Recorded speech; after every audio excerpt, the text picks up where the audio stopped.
तकिया लगा बैठिए आप, बैठिए बैठिए।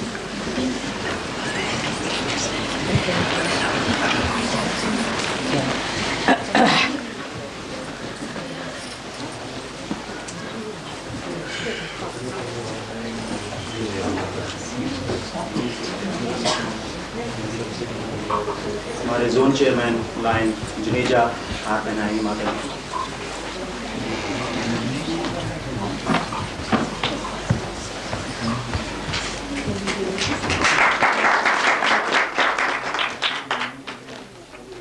कृपया बैठ जाएं जल्दी से।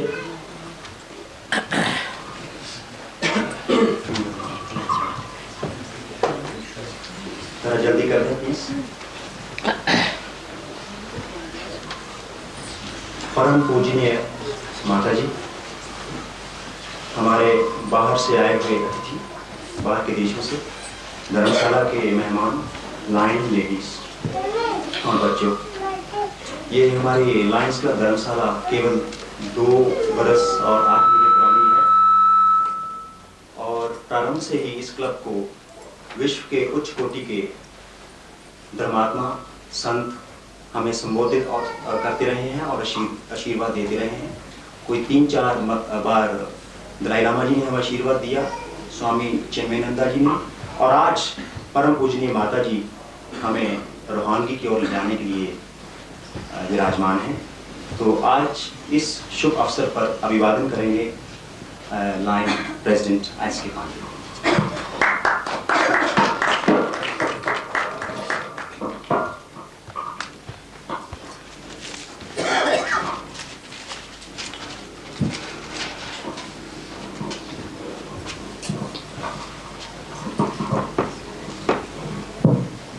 पावन मूर्ति निर्मला देवी जी एवं उपस्थित श्रोतागण, आज का दिन हमारे लायंस क्लब के सभी सदस्यों एवं धर्मशाला वासियों के लिए बहुत ही सौभाग्यशाली है कि हमारे मध्य में देवी संपदा रूप माता निर्मला देवी जी विराजमान है। आपके विषय में अपने विचार प्रकट करना तो ऐसा ही है मानो सूर्य को दीप दिखाना। आपके दीप्यमान एवं दिव्य व्यक्तित्व को शब्दों में मानना असंभव है। इस भौतिक युग में आपने सहज योग द्वारा सत्य की अनुभूति का एक अद्वितीय एवं अनूठा मार्ग प्रदर्शन किया है।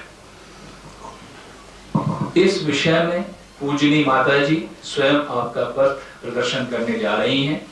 मैं कार्यक्रम को आरंभ करने की मात्र औपचारिकता पूर्ण करते हुए आदरणीय माता जी एवं उपस्थित श्रोताओं का स्वागत करता हूं और साथ ही माता जी के अनन्य अनुयायी श्री योगी महाजन जी से प्रार्थना करता हूं कि वो माता जी के आध्यात्मिक एवं भौतिक उपलब्धियों से हम सब लोगों को अवगत कराएं। श्री योगी जी।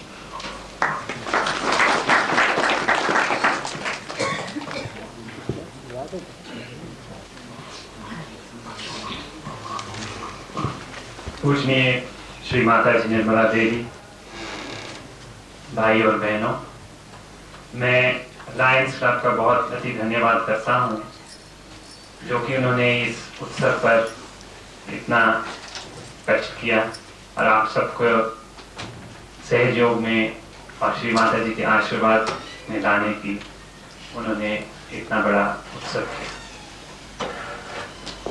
आप जानते ही हैं कि लायंस क्लब जो है उनका सिंबल है एक शेर जो आपके सामने यहाँ लगा है, और शेर जो है वो देवी का ही वाहन है। और ये बहुत महत्व की बात है कि इस शेर जो कि देवी का वाहन है उसी के द्वारा आज देवी हिमालय में विराजमान किया है और लायंस क्लब के द्वारा श्री माता जी का यहाँ आना हुआ। इसी से सहयोग और बढ़ने वाला है। श्री माता जी के बारे में तो शायद आप जानते होंगे, बहुत कुछ लिखा गया है और हमारे पुराने ग्रंथों में इनके बारे में लिखा था कि कलयुग के समय में ऐसा देवी का अवतार होगा जिससे परिवर्तन आने वाला है, जिस परिवर्तन से कलयुग एक सतयुग बनने वाला है। और बाहर के देशों में भी जो दूरदर्शी हुए, जैसे कि अमेरिका में एक बहुत प्रसिद्ध दूरदर्शी हुए जीन डिक्सन नाम के, उन्होंने इनके बारे में कई साल पहले प्रेडिक्शन की थी कि ऐसे ऐसे एक देवी के अवतरण आएंगे और वो ऐसा एक नया योग लाएंगे जिससे कि बहुत लोगों को बहुत जल्दी योग मिल जाएगा। और इंग्लैंड में भी एक प्रसिद्ध विलियम ब्लेक नाम के दूरदर्शी हुए, बहुत संत थे, उन्होंने अपनी कविता में 100 साल पहले श्री माता जी के बारे में वर्णन किया कि किस किस स्थान में वो रहेंगी, किस किस स्थान में उनके घर बनेंगे। और ऐसा ही हुआ कि जहां जहां इंग्लैंड में श्री माता जी के घर बने, वही जगहों का वर्णन उन्होंने अपने लेखों में किया था। तो ये तो हुई एक भविष्य की बात, पर वर्तमान में भी इसका हमें अनुभव है कि कुल पिछले 10 सालों में सारे विश्व में लोगों ने इनकी शक्ति का अनुभव किया है, जिसके वाइब्रेशन से, चैतन्य से लोगों को अनुभव होता है। और इस अनुभव से ही बहुत सी बीमारी लोगों की दूर हो जाती है।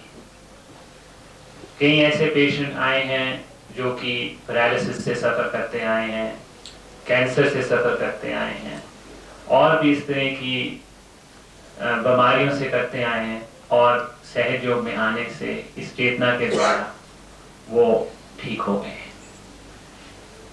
पर हमारा जो असली खोज है वो तो आत्मा की है। ये रोग तो चलते ही रहेंगे और ठीक भी हो जाएंगे, पर जब आत्मा को हम पा लेंगे तो उसी से हमारा क्षेम होता है, उसी से हमारा आर्थिक, मानसिक और धार्मिक क्षेम होता है। और इस चीज को जो पा लेता है वो फिर हर चीज का असर जान लेता है। इसी की सत्ता से हम ईश्वर को पहचानते हैं। नहीं तो हमारे पास ईश्वर को पहचानने की कसौटी ही क्या है। किसी ने एक बात कही, दूसरे कोई और बात कही, एक संत ने कुछ कहा, दूसरे ने कुछ कहा, और इसी को हम मानसिक द्वारा समझने की कोशिश करते हैं, पर अनुभव नहीं उसका होता। अनुभव होने से ही परिवर्तन होता है। सहज योग में अनुभव होता है हमें इस शक्ति का, जब हमारे भीतर में एक शक्ति है जो कि कुंडलिनी कहलाती है, और ये हमारे भीतर में छिपी रहती है, और तभी जागरूक होती है जब कोई ऐसा अवतार आता है और उसे जागरूक करता है।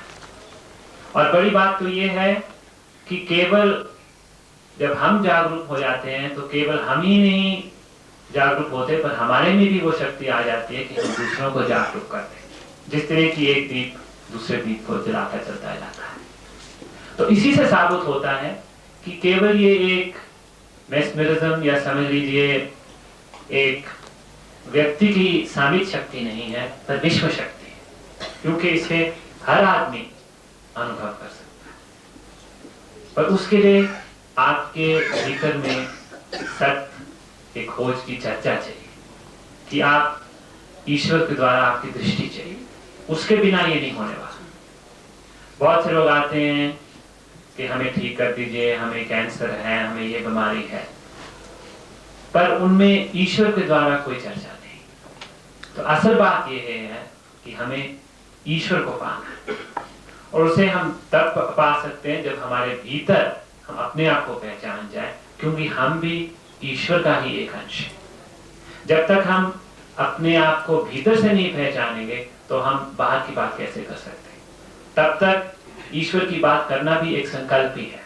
आपकी ही बनाई हुई मूर्तियां हैं, आपके ही बनाए हुए भजन हैं, आपकी ही बनाई हुई पूजाएं हैं, उसी में आप रमन रहते हैं, वो आपका एक संकल्प ही है। वो अभी अनुभव नहीं बना। जिस दिन वो अनुभव बन जाएगा उसी क्षण आप ईश्वर को पा लेंगे। ये अनुभव का ही रास्ता है, इसीलिए इसे सहज योग कहा, क्योंकि ये बिल्कुल सहज है, सरल है, कोई भी आदमी से पा सकता है। उसके लिए आपको कोई बड़ा विद्यार्थी नहीं होना चाहिए, कोई ज्यादा तपस्या की जरूरत नहीं है, सिर्फ भीतर में वो सरलता होनी चाहिए, सूक्ष्म, जिसे सहज योग कहा। तो इस सहज योग का समझना, इसको करना एक छोटा सा बच्चा भी कर सकता है, एक अनपढ़ भी कर सकता है, एक ग्राम का भी आदमी कर सकता है, और इसे पाके हम असलियत समझ सकते हैं। अब बहुत से लोग चाहे धार्मिक हों पर वो आगे नहीं बढ़ना चाहते। वो यही कहते हैं कि गीता में ये लिखा है, वेद में ये लिखा है, या इस शास्त्र में ये लिखा है, तो वहां तक ही सीमित रह जाते हैं, पर उसके आगे की बात नहीं जानना चाहते। तो आगे भी बढ़ना है। वेद भी हुए, गीता भी लिखी गई, और बाइबल भी लिखी गई, कुरान भी लिखा गया, पर उससे आगे भी तो कोई चीज होगी लिखने की, कोई चीज होगी बताने की, तभी एवोल्यूशन हुई। नहीं तो एक स्थिर अवस्था हो जाती है जिससे आगे कुछ है ही नहीं। अगर है ही नहीं तो हम फिर खोज क्यों रहे हैं। तो सहज योग जो है वो ये सब बातें लेके, उन सब का सार लेके, उनको एक बांध, इकट्ठा बांध देता है, और फिर जो आगे की बात है, जो पाने की बात है, वो बात बताता है। मैं श्री माता जी निर्मला देवी जी से यही कहता हूं कि आप सबको ये जो पाने की बात है, जो सहज योग का अनुभव करने की बात है, वो आज आपको बताएं। श्री माता जी।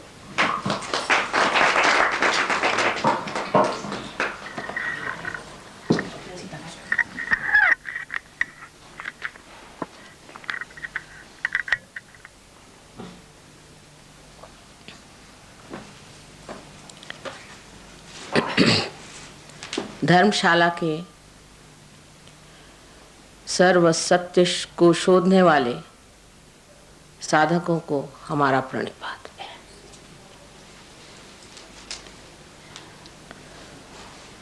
बहुत दिनों से चर्चा हो रही थी कि धर्मशाला जाया जाए, और देवी का कार्य तो पहाड़ों में ही हुआ है। उसको पहाड़ों वाली और शेरों वाली कहते हैं, शेरा वाली। उसके अनेक गाने भी लिखे हुए हैं, और आश्चर्य की बात है कि सहज में ही मैंने कहा कि इन तारीखों को मैं आ सकती हूँ। बाद में पता हुआ कि नवरात्रि के दिन ही यहाँ आना होगा, और जहाँ की 7 कुमारियों देवियों ने कार्य किया हुआ है, 7 बहनों का जहाँ कार्य किया हुआ है, उस जगह इस वक्त पहुँचना बहुत ही मुझे आनंददायी लगा। कितना शुभ मुहूर्त रहा कि जहाँ मैं आपके सामने आ सके। इसके लिए मैं लायंस क्लब के बहुत आभारी हूँ कि उन्होंने इतने सुचारू रूप से इसकी व्यवस्था की, तथा पांडे साहब ने बहुत ही सुंदर हिंदी भाषा में हम लोगों को जो कुछ भी बताया है, उससे ये जाहिर होता है कि चाहे इंसान कितना भी अपने संस्कृति से और अपनी गहनता से अपरिचित सा लगे, लेकिन उसके अंदर बहुत गहनतम वो चीज़ अभी छिपी हुई है जो कि वो बहुत आसानी से पा सकता है। विशेषकर हर भारतीय को मैं देखती हूँ कि वो एक बड़ी ऊंची चीज़ है, उसकी ऊंचाई वो जानता नहीं और उसकी गहनता को वो माप नहीं सकता, लेकिन हर भारतीय में जब भी उसे देखती हूँ तो बड़ा आश्चर्य होता है कि एक से एक हीरे इस देश में पड़े हुए हैं, सिर्फ उसको ठीक से अभी तक सोने में बिठाया नहीं गया। सहज योग कोई आज की चीज़ नहीं है, हजारों वर्षों से सहज, सह माने आपके साथ और ज माने जन्मा हुआ, ये योग का साधन आपके साथ जन्मा हुआ है, माने जैसे एक जीवंत क्रिया है। ये एक जीवंत क्रिया है, एक जीवंत शक्ति है जो हमारे अंदर कार्यान्वित है। अब हमें कहा जाता है कि हम अमीबा से इंसान बन गए, तो कैसे बने, किस तरह से बने? किसने बनाया? हमें तो कुछ पता नहीं किस तरह से बन गए, सहज बने। जो एक आप बीज जमीन के अंदर लगा देते हैं, उसमें जो अंकुर आता है वो सहज है, उसमें आप कुछ कर नहीं सकते, वो सहज है, क्योंकि एक जीवंत क्रिया है। जितनी भी जीवंत क्रिया है वो सहज है। हमारा श्वासोच्छ्वास लेना भी एक सहज क्रिया है। अगर हमें श्वासोच्छ्वास लेने के लिए किताबें पढ़नी पड़े और या तो किसी से सीखना पड़े तो न जाने कितने लोग जी सकेंगे। इसी प्रकार कुंडलिनी की भी जो शक्ति है वो भी सहज में ही जागृत होती है। ये शक्ति अंदर हमारे अंदर निहित है, हमारे त्रिकोणाकार अस्थि में, और उसे हम मूलाधार कहते हैं, माने वो हमारे मूल जो कि कुंडलिनी है उसका आधार है। ये शक्ति हमारे अंदर है। ये हजारों वर्ष पूर्व, 14,000 वर्ष पूर्व कहते हैं कि मार्कंडेय स्वामी ने अपने देवी महात्म्य में बताई थी। कोई मैं नई बात आपसे नहीं बता रही। जो आज सहयोग खड़ा हुआ है उसी परिपाटी पर, उसी परंपरा पर ही आधारित है। आज उसकी फलश्रुति होने वाली, उसके फलस्वरूप आपको आज जागृति मिलने वाली है। कोई मैं इसमें नई बात नहीं कर रही हूँ, क्योंकि जो चीज़ एक बार जागृत हो जाती है वो आखिर कहीं ना कहीं फलश्रुत होना ही चाहिए। जैसे कि एक पेड़ है, जब आपने बीज लगा दिया, उसका पेड़ हो गया, तो उसमें ज़रूरी है कि फूल आ जाए और फूल में फल लग जाए। इसमें आपको करना धरना क्या है? ये तो स्वयं ही अपने ही अंदर बंधी हुई सब चीज़ों से अपने आप प्लावित होता है, अपने आप बनता है। उसके लिए कोई विशेष चीज़ करनी नहीं होती। तो सहज का दूसरा अर्थ भी हमारे रोज़मर्रा की भाषा में यह है कि जो सरलता से मिल जाए। सहज माने बिल्कुल ही सहज हो गया, कोई काम सहज हो गया। लेकिन सहज का मतलब है आपके साथ पैदा हुआ।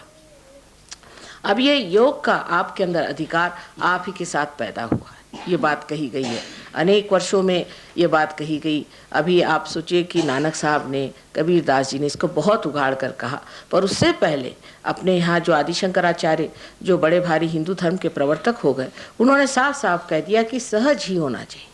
कुंडलिनी एक सहज शक्ति है और सहज कार्य करती है। उन्होंने कोई विशेष धर्म संस्था या इस तरह से बात नहीं की थी। उन्होंने तो ऐसी बात कही थी कि जो हमारे अंदर शक्ति है माँ की, उसे जागृत कर लीजिए, आपके अंदर आपका दूसरा जन्म हो जाएगा, आप आत्मा स्वरूप हो जाएंगे, तभी आप जानेंगे कि आप एक ब्रह्म तत्व हैं और बाकी जो है वो मिथ्या। ये बात बिल्कुल सही है, बाकी सब मिथ्या है, एक ब्रह्म मात्र सत्य है। अब ये ब्रह्म चीज़ क्या है? ये ब्रह्म चीज़ जो है वो है परमात्मा की सर्वव्यापी शक्ति। ये सारे संसार में हम रोज़मर्रा देखते हैं कि एक फूल क्या, हजारों फूल क्या, करोड़ों फूल फल बनते।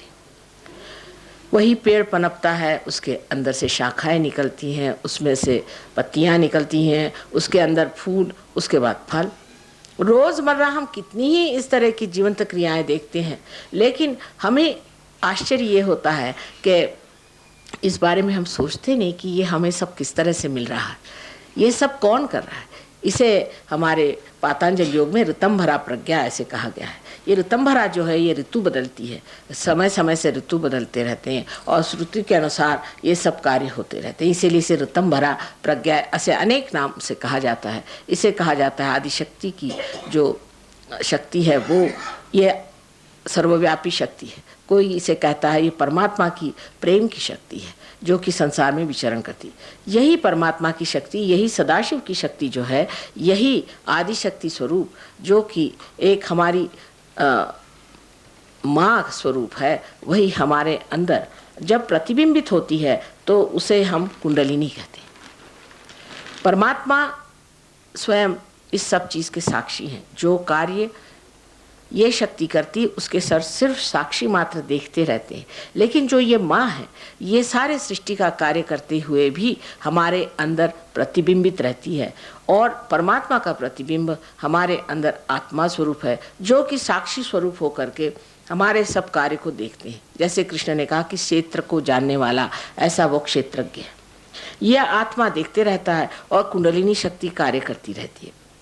लेकिन ये सुप्तावस्था में हमारे अंदर त्रिकोणाकार अस्थि में वैसे रहती है जब तक हमें ये इच्छा नहीं होती कि हम इस योग को प्राप्त करें। ये सुप्तावस्था में रहती है। इसको जानने के लिए एक छोटी सी बात समझ लेनी चाहिए कि हमारी जितनी भी इच्छाएं हैं वो शुद्ध इच्छा नहीं। क्योंकि अगर हमारी कोई इच्छा शुद्ध हो तो जब वो पूरित हो जाती तो फिर हमें कोई भी इच्छा नहीं रहनी चाहिए। लेकिन आप जानते हैं कि इकोनॉमिक्स में कहा जाता है कि पूर्णतया कोई सी भी इच्छा पूरी नहीं होती। एक इच्छा पूर्ण होने के बाद दूसरी इच्छा जागृत होती है, फिर तीसरी इच्छा जागृत होती, फिर चौथी इच्छा जागृत होती। पर जब परमात्मा को मिलने की इच्छा प्राप्त होती है, जब उसकी पूर्ति होती, तब फिर सब इच्छाओं से मात होकर के मनुष्य स्वयं ही देने वाला हो जाता है। ये जो शुद्ध इच्छा है यही कुंडलिनी, और ये 3.5 वलयों में हमारे अंदर बैठी है, जिसका कि बड़ा भारी गणित है। वो कभी समय होने पर आप लोग सब समझ पाएंगे। इस त्रिकोणाकार अस्थि में बैठी कुंडलिनी के बारे में भी इतने विक्षिप्त विचार मैंने संसार में देखे कि मैं बड़े आश्चर्य में पड़ गई कि इस तरह के विचार लोग कैसे ही बगैर किसी अनुभव के लिखते हैं। जो विचार कभी भी 100 साल पहले किसी भी ग्रंथ में, किसी भी पुस्तक में नहीं लिखे थे, वो अनायास आप देखते हैं कि सब दूर लिखे जा रहे हैं। बड़ी आश्चर्य की बात है कि जो परंपरागत हमारे यहाँ जो इतनी बड़ी देन हमारे पास है, जो हमारी संपदा है, उसके बारे में इस तरह की उल्टी सीधी बात जो भी लोग लिख देते हैं उसका बड़ा आदर हो जाता है और लोग उसे मानने लग जाते हैं कि कुंडलिनी के जागरण से आपके अंदर गर्मी हो जाती है और आपके अंदर ये तकलीफ हो जाती है और वो तकलीफ हो जाती है। जो आपकी माँ स्वयं है, आपने जिसने आपको जन्म दिया, उसने आपके जन्म के वक्त सब आतप उठाए, सब तकलीफ़ें उठाई, आपको तो कोई तकलीफ़ें होने नहीं दी। फिर जो ये माँ पावन है, जो ये माँ आपकी आध्यात्मिक माँ है, जो आपको आत्मा का दर्शन देगी, क्या वो आपको कोई तकलीफ देगी जो कि स्वयं प्रेम की मूर्ति है? ये सोचना चाहिए। इस तरह की गलत सलत बातें कुंडलिनी के बारे में लिख देने से लोग पता नहीं क्यों एकदम डर से जाते हैं कि कुंडलिनी की जागृति होगी तो ये तकलीफ होगी या वो तकलीफ होगी। कभी भी कोई तकलीफ नहीं होती, उल्टे आपकी सब तकलीफ़ें दूर हो जाती, क्योंकि हमारे अंदर अनेक ऐसे सूक्ष्म चक्र हैं। विशेष करके 7 चक्रों को हम मानते हैं। एक कुंडलिनी के नीचे है और 6 ऊपर है, इसीलिए इसे षट चक्र दर्शन कहते हैं। षट चक्रों में से भेदन होता है। जब कुंडलिनी इनको भेदती है तो ये चक्र जो कि कमज़ोर हो गए हैं हमारे अतिशयता की वजह से, जो हम मध्य मार्ग से हट गए हैं, उन सब चक्रों को जागृत कर देती है। और जब ये चक्र जागृत हो जाते हैं तो उन चक्रों से प्लावित जो हमारे अंदर शारीरिक तौर पर, जिसे हम प्लेक्सस कहते हैं, वो जागृत हो जाते हैं, और मानसिक तौर पर जो और ग्लैंड वगैरह हैं वो जागृत हो जाते हैं। इस तरह से हमारी मानसिक और हमारी शारीरिक जितनी भी त्रुटियां हैं अधिकतर ठीक हो जाती हैं। ये बहुत ही आसान चीज़ है। इसे करने के लिए आपको कोई मेहनत करने की ज़रूरत नहीं। दूसरी बात यह है कि धर्म के नाम पर लोग पैसा इकट्ठा करते हैं। हमको खुद सोचना चाहिए कि धर्म ये हमारी अंदर की शक्ति है। दूसरे परमात्मा के नाम पर पैसा इकट्ठा करना तो और भी मुझे बड़ा आश्चर्यजनक लगता है। परमात्मा तो पैसे को समझता नहीं कि चीज़ क्या है। जो लोग इस तरह के काम करते हैं उस पर हम फ़ौरन विश्वास कर लेते हैं, और 2-4 पैसा देने के बाद हम ये सोचते हैं कि अब तो इनको पैसा दे दिया है, ये जो भी करते हैं वो करना चाहिए, क्योंकि हमने पैसा दे दिया, जैसा भी है उसमें गुजरना चाहिए। आप परमात्मा को पैसे से खरीद नहीं सकते, ना उसे जान सकते हैं। यही क्या आप सोचे कि ये धरा है जो कि एक बीज को उगाती है, क्या उसको पैसा देने से वो समझेगी? क्या आप सर के बल खड़े हो जाएं तो वो समझेगी? उसकी कोई समझ में बात आएगी?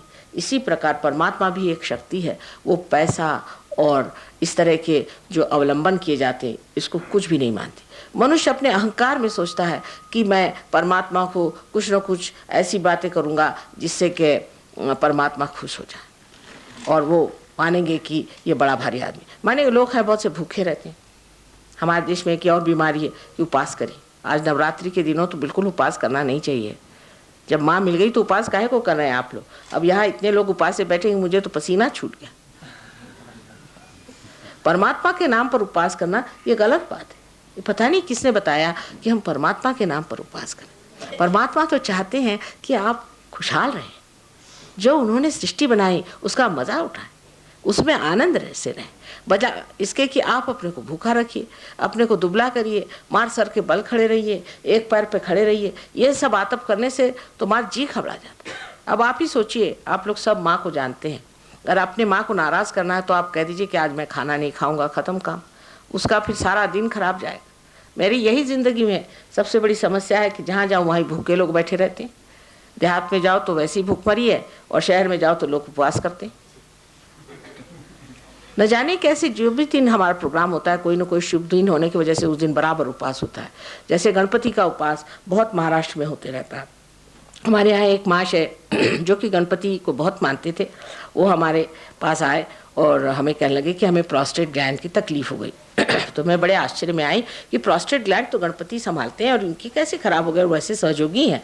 तो मेरे कुछ समझ में नहीं आया। मैंने कहा आपकी प्रोस्टेट ग्लैंड कैसे खराब हो गई भाई, कुछ समझ नहीं आता। तो कहने लगे कि हो तो गई है, डॉक्टरों ने कहा कि इसको तो निकालना पड़ेगा बड़ी बुरी हालत में। तो मैंने, हमारा तो प्रसाद आप जानते हैं चना है, तो चना निकाल करके मैंने कहा अच्छा प्रसाद ले लो फिर देखते हैं। तो ज़रा हिचकिचाने लगे। मैंने कहा क्यों? कल आज संकष्टी है, आज तो हमें उपवास करना होगा, हम तो उपवास किए हुए हैं। मैं कहा उपवास करें संकष्टी के दिन? अरे भाई जिस दिन गणपति का जन्म हुआ, अगर हमारे घर जिस दिन जन्म होता है तो हम क्या सुतक पालते? जब कोई मरे तब तो ना सुतक पालते हैं हम। तो हम लोग उसी दिन बराबर आप उपवास करिए तो गणपति तो नाराज होने वाले हो। आपको आश्चर्य होगा कि मैंने उनको चना खाने को दिया और घर वो गए। उसके बाद मैंने कल डॉक्टर को आप दिखा दीजिए, दूसरे दिन उनका ग्लैंड ठीक हो गया। ये बिल्कुल कमाल की चीज़ है, लेकिन होता है। जिस वक्त आप कुंडलिनी पे उतरते हैं तो आप कारण और परिणाम से परे चले जाते हैं। कारण से परिणाम जो होता है वो फलित होता है। जब कारण कोई होगा तो उससे परिणाम फलित होता है। पर अगर आप कारण से परे चले जाएं तो कारण न रहा न परिणाम रहा। इस तरह से अनेक बार होते रहा है और हो सकता है अगर आप अपने कुंडलिनी पे आ जाएं। इतनी इस कुंडलिनी की धारा ज़बरदस्त है। मैंने यहाँ जो धवल धारा देखी, इसका नाम है धवल धारा। धौला शब्द धवल से आया और धवल का मतलब है सफ़ेद। यही कुंडलिनी की धारा सफ़ेद अपने अंदर बहने वाली जो है, उस पर जब आप उतर जाए तो वो जो धारा है, उस धारा से में रहने से आप परमात्मा के साम्राज्य में चले जाते हैं और वहाँ दुनिया के कारण और उसके परिणाम आपको छू नहीं सकते। इसलिए कोई कैंसर हो वो ठीक हो जाता है, कोई सी भी बीमारी हो ठीक हो जाती है, मानसिक तकलीफ है वो ठीक हो जाती है, हर तरह की चीज़ें ठीक हो जाती है। किसी किसी को तो एक ही दिन में तत्क्षण ठीक हो जाती है, किसी किसी को थोड़ा समय लगता है, पर हो सबकी ठीक जाती है। वजह यह है कि आप उस दशा में पहुंच जाते हैं जहाँ ये उपाधियाँ, व्याधियाँ, आदियाँ सब छूट जाती हैं और आप उससे परे देखते रहते हैं सारे संसार को एक नाटक मात्र बन के। ये चीज़ होना हमारे बारे में लिखा गया, कोई आज की बात नहीं, सबने लिखा है कि ऐसे ही होता है। जो बड़े बड़े अवलिया हो गए, बड़े बड़े अवतार हो गए, संत हो गए, मुनि हो गए, साधु हो गए, सबकी यही दशा थी कि आप जानते हैं कि वो कहीं भी रहते थे तो मौज में रहते थे। आपके यहाँ तो कितने साधु संत हो गए हैं बड़े बड़े, जिनके नाम तक लोगों को मालूम नहीं। लेकिन यहाँ पे गलत सलत भी बहुत लोग आ जाते हैं, क्योंकि हिमालय में जाने से लोग सोचते हैं कि यहाँ सृष्टि सौंदर्य अच्छा है, चलो वहाँ जा कर के बसें और 2-4 आश्रम खोल दें और लोगों को लूटते रहें। ये भी बड़ा इंतज़ाम हो जाता है। लेकिन जो आदमी सत्य को जानना चाहता है, जो सत्य को पहचानना चाहता है, उसको ये दृष्टि रखनी चाहिए कि हमें इन सब चीज़ों से क्या लेना देना, हमने क्या पाया, हमने क्या अनुभव लिया। एक माँ की दृष्टि से हम कहेंगे कि बेटे तुमने क्या पाया, तुम अपने लिए सोचो तुमने क्या पाया, क्योंकि माँ तो स्वार्थ सिखाएगी और स्वार्थ का मतलब होता है स्व का अर्थ पाना। देखिए हमारे संतों ने कितनी सुंदर भाषाएं बनाई हैं कि स्वार्थ का मतलब है स्व का अर्थ पाना। स्व माने अपने अंदर बसा हुआ जो आत्मा है उसका अर्थ पाओ तब असली स्वार्थ हुआ, नहीं तो बाकी तो सब बेकार ही है। इसलिए स्वार्थ को पाना माने स्व का अर्थ पाना, माने अपनी आत्मा को पाना ही महान स्वार्थ है। और हर माँ यही चाहेगी कि अपना बच्चा जो है उस स्व को पाए। जो माँ कुछ भी माने रखती है वो यही चाहेगी कि अपना बच्चा जो है वो उस आत्मा के आनंद में चला जाए, जो कि आपका धरोहर है, जो कि आपका हक है, वो आप प्राप्त करें। इसमें हमारा लेना देना कुछ बनता नहीं, चाहे योगी जी कुछ भी कहें। वास्तविक बात यह है कि जो हम हैं सो हैं, हमारी क्या विशेषता इसमें हुई। लेकिन जो आप नहीं हैं वो जो हो जाते हैं कुछ, ये तो बड़ी विशेष बात है। और यही विशेष बात है जिसलिए मैं सबको पहले ही प्रणाम करती हूँ, क्योंकि जो आज जहाँ पर खड़े हुए हैं वो अगर ऊंचे उठ जाएं तो वो बड़ी भारी बात होती है।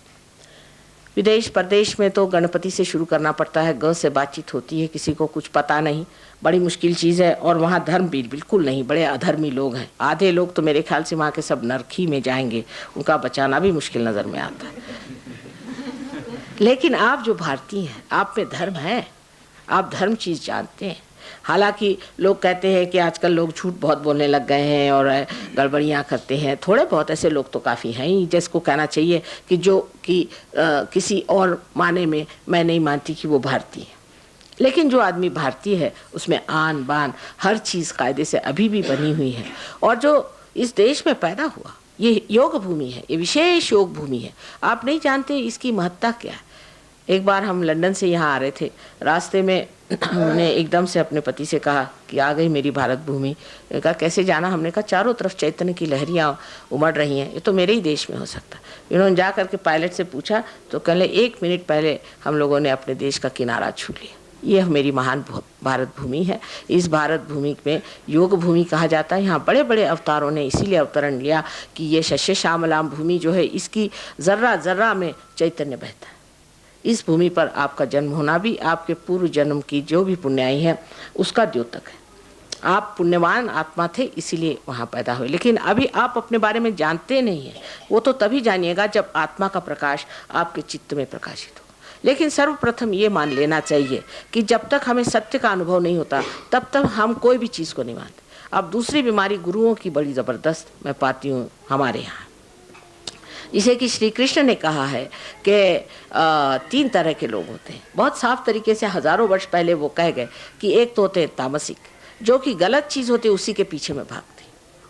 उनको कितना भी बताइए कि ये गलत है तो भी वो गलत चीज़ों के पीछे में भागते हैं कि भाई हमारे गुरु को कुछ मत कहो माँ, वो तो सिर्फ थोड़ा सा रुपया पैसा लेते हैं और तो कुछ नहीं, उनको हमने थोड़ा बहुत सोना भी दे दिया और तो कुछ नहीं, कुछ हमारे घर से 2-4 लड़कियाँ उनके सेवा में रहती। बड़े अच्छे गुरु हैं आपके। और उनसे अगर आप कहें कि ये गुरु का चक्कर आप छोड़िए, आप स्वयं गुरु हो जाइए, तो उसको वो मानते नहीं कि एक गुरु है उसको बना के कहीं बिठा के रख दिया कि ये भाई मेरा गुरु है। अब हो गया हमारे, अब कोई जिज्ञासा आत्मा की तरफ नहीं रही कि ये तो मेरा गुरु बन गया, इसको मैं थोड़े बहुत पैसे देते रहता हूँ, एजेंसी बना दी, अब वो देखता रहता है मेरे अध्यात्म को। अब गुरु का मैंने नाम ले गया, अब मेरे गुरु मुझे ले जाएंगे। न जाने वो शायद कल नर्क जा रहे होंगे तो आप भी उनके पीछे चले जाइएगा। आपको क्या पता कि ये असल आपके गुरु हैं या नकल है? आपने कैसे जाना? जानने का कोई मार्ग भी तो नहीं है। उसके जानने का मार्ग बताया गया कि आत्मा से ही आत्मा को जाना जाता है। इसलिए जब तक आप इस चैतन्य को नहीं पाइएगा आप जान नहीं सकते कि ये आदमी सच्चा है झूठा है। वैसे तो ऊपरी तरह से आप जान समझ सकते हैं अगर अपनी बुद्धि आप तीक्ष्ण रखें, लेकिन कोई भी आदमी काशाय वस्त्र पहन के आए तो आप सोचते हैं कि बड़ा बढ़िया आदमी है, क्या कहने, ऐसा बढ़िया आदमी है कि कुछ पूछे नहीं। हालांकि उसके मुँह पे हज़ारों झुर्रियाँ पड़ी होंगी, उसके शक्ल में कोई भी तेजस्विता न हो, कोई भी नूरानी चेहरा न हो, लेकिन आप सोचेंगे बस ये काशाय वस्त्र पहन के आए तो बहुत बड़े आदमी। लेकिन सीता जी ने अपने आख्यान में, जो कि वाल्मीकि जी ने रामायण लिखा है, एक पूरा की पूरा चैप्टर लिखा हुआ, पूरा अध्याय लिखा हुआ है। उन्होंने साफ साफ बताया कि औरतों को किसी भी सन्यासी के पीछे भागने की ज़रूरत नहीं, क्योंकि एक बार वो गलती कर चुकी थी। अगर कोई सन्यासी है तो उसको किसी की दहलीज, किसी भी गृहस्थ की दहलीज लांघने का अधिकार नहीं। दूसरी बात, किसी भी गृहस्थ का रुपया खाने की उसको अधिकार नहीं। देखिए उन्होंने इतनी बातें लिख रखी।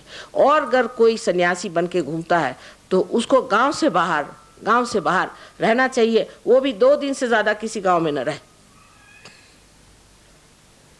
और औरतों को तो किसी भी सन्यासी के पैर नहीं छूने चाहिए, साफ उन्होंने लिख दिया। लेकिन हम वाल्मीकि रामायण पढ़ते नहीं, अगर पढ़ें तो सीता जी ने साफ साफ उसमें लिख दिया है कि इस चक्कर में नहीं आना सन्यासियों के।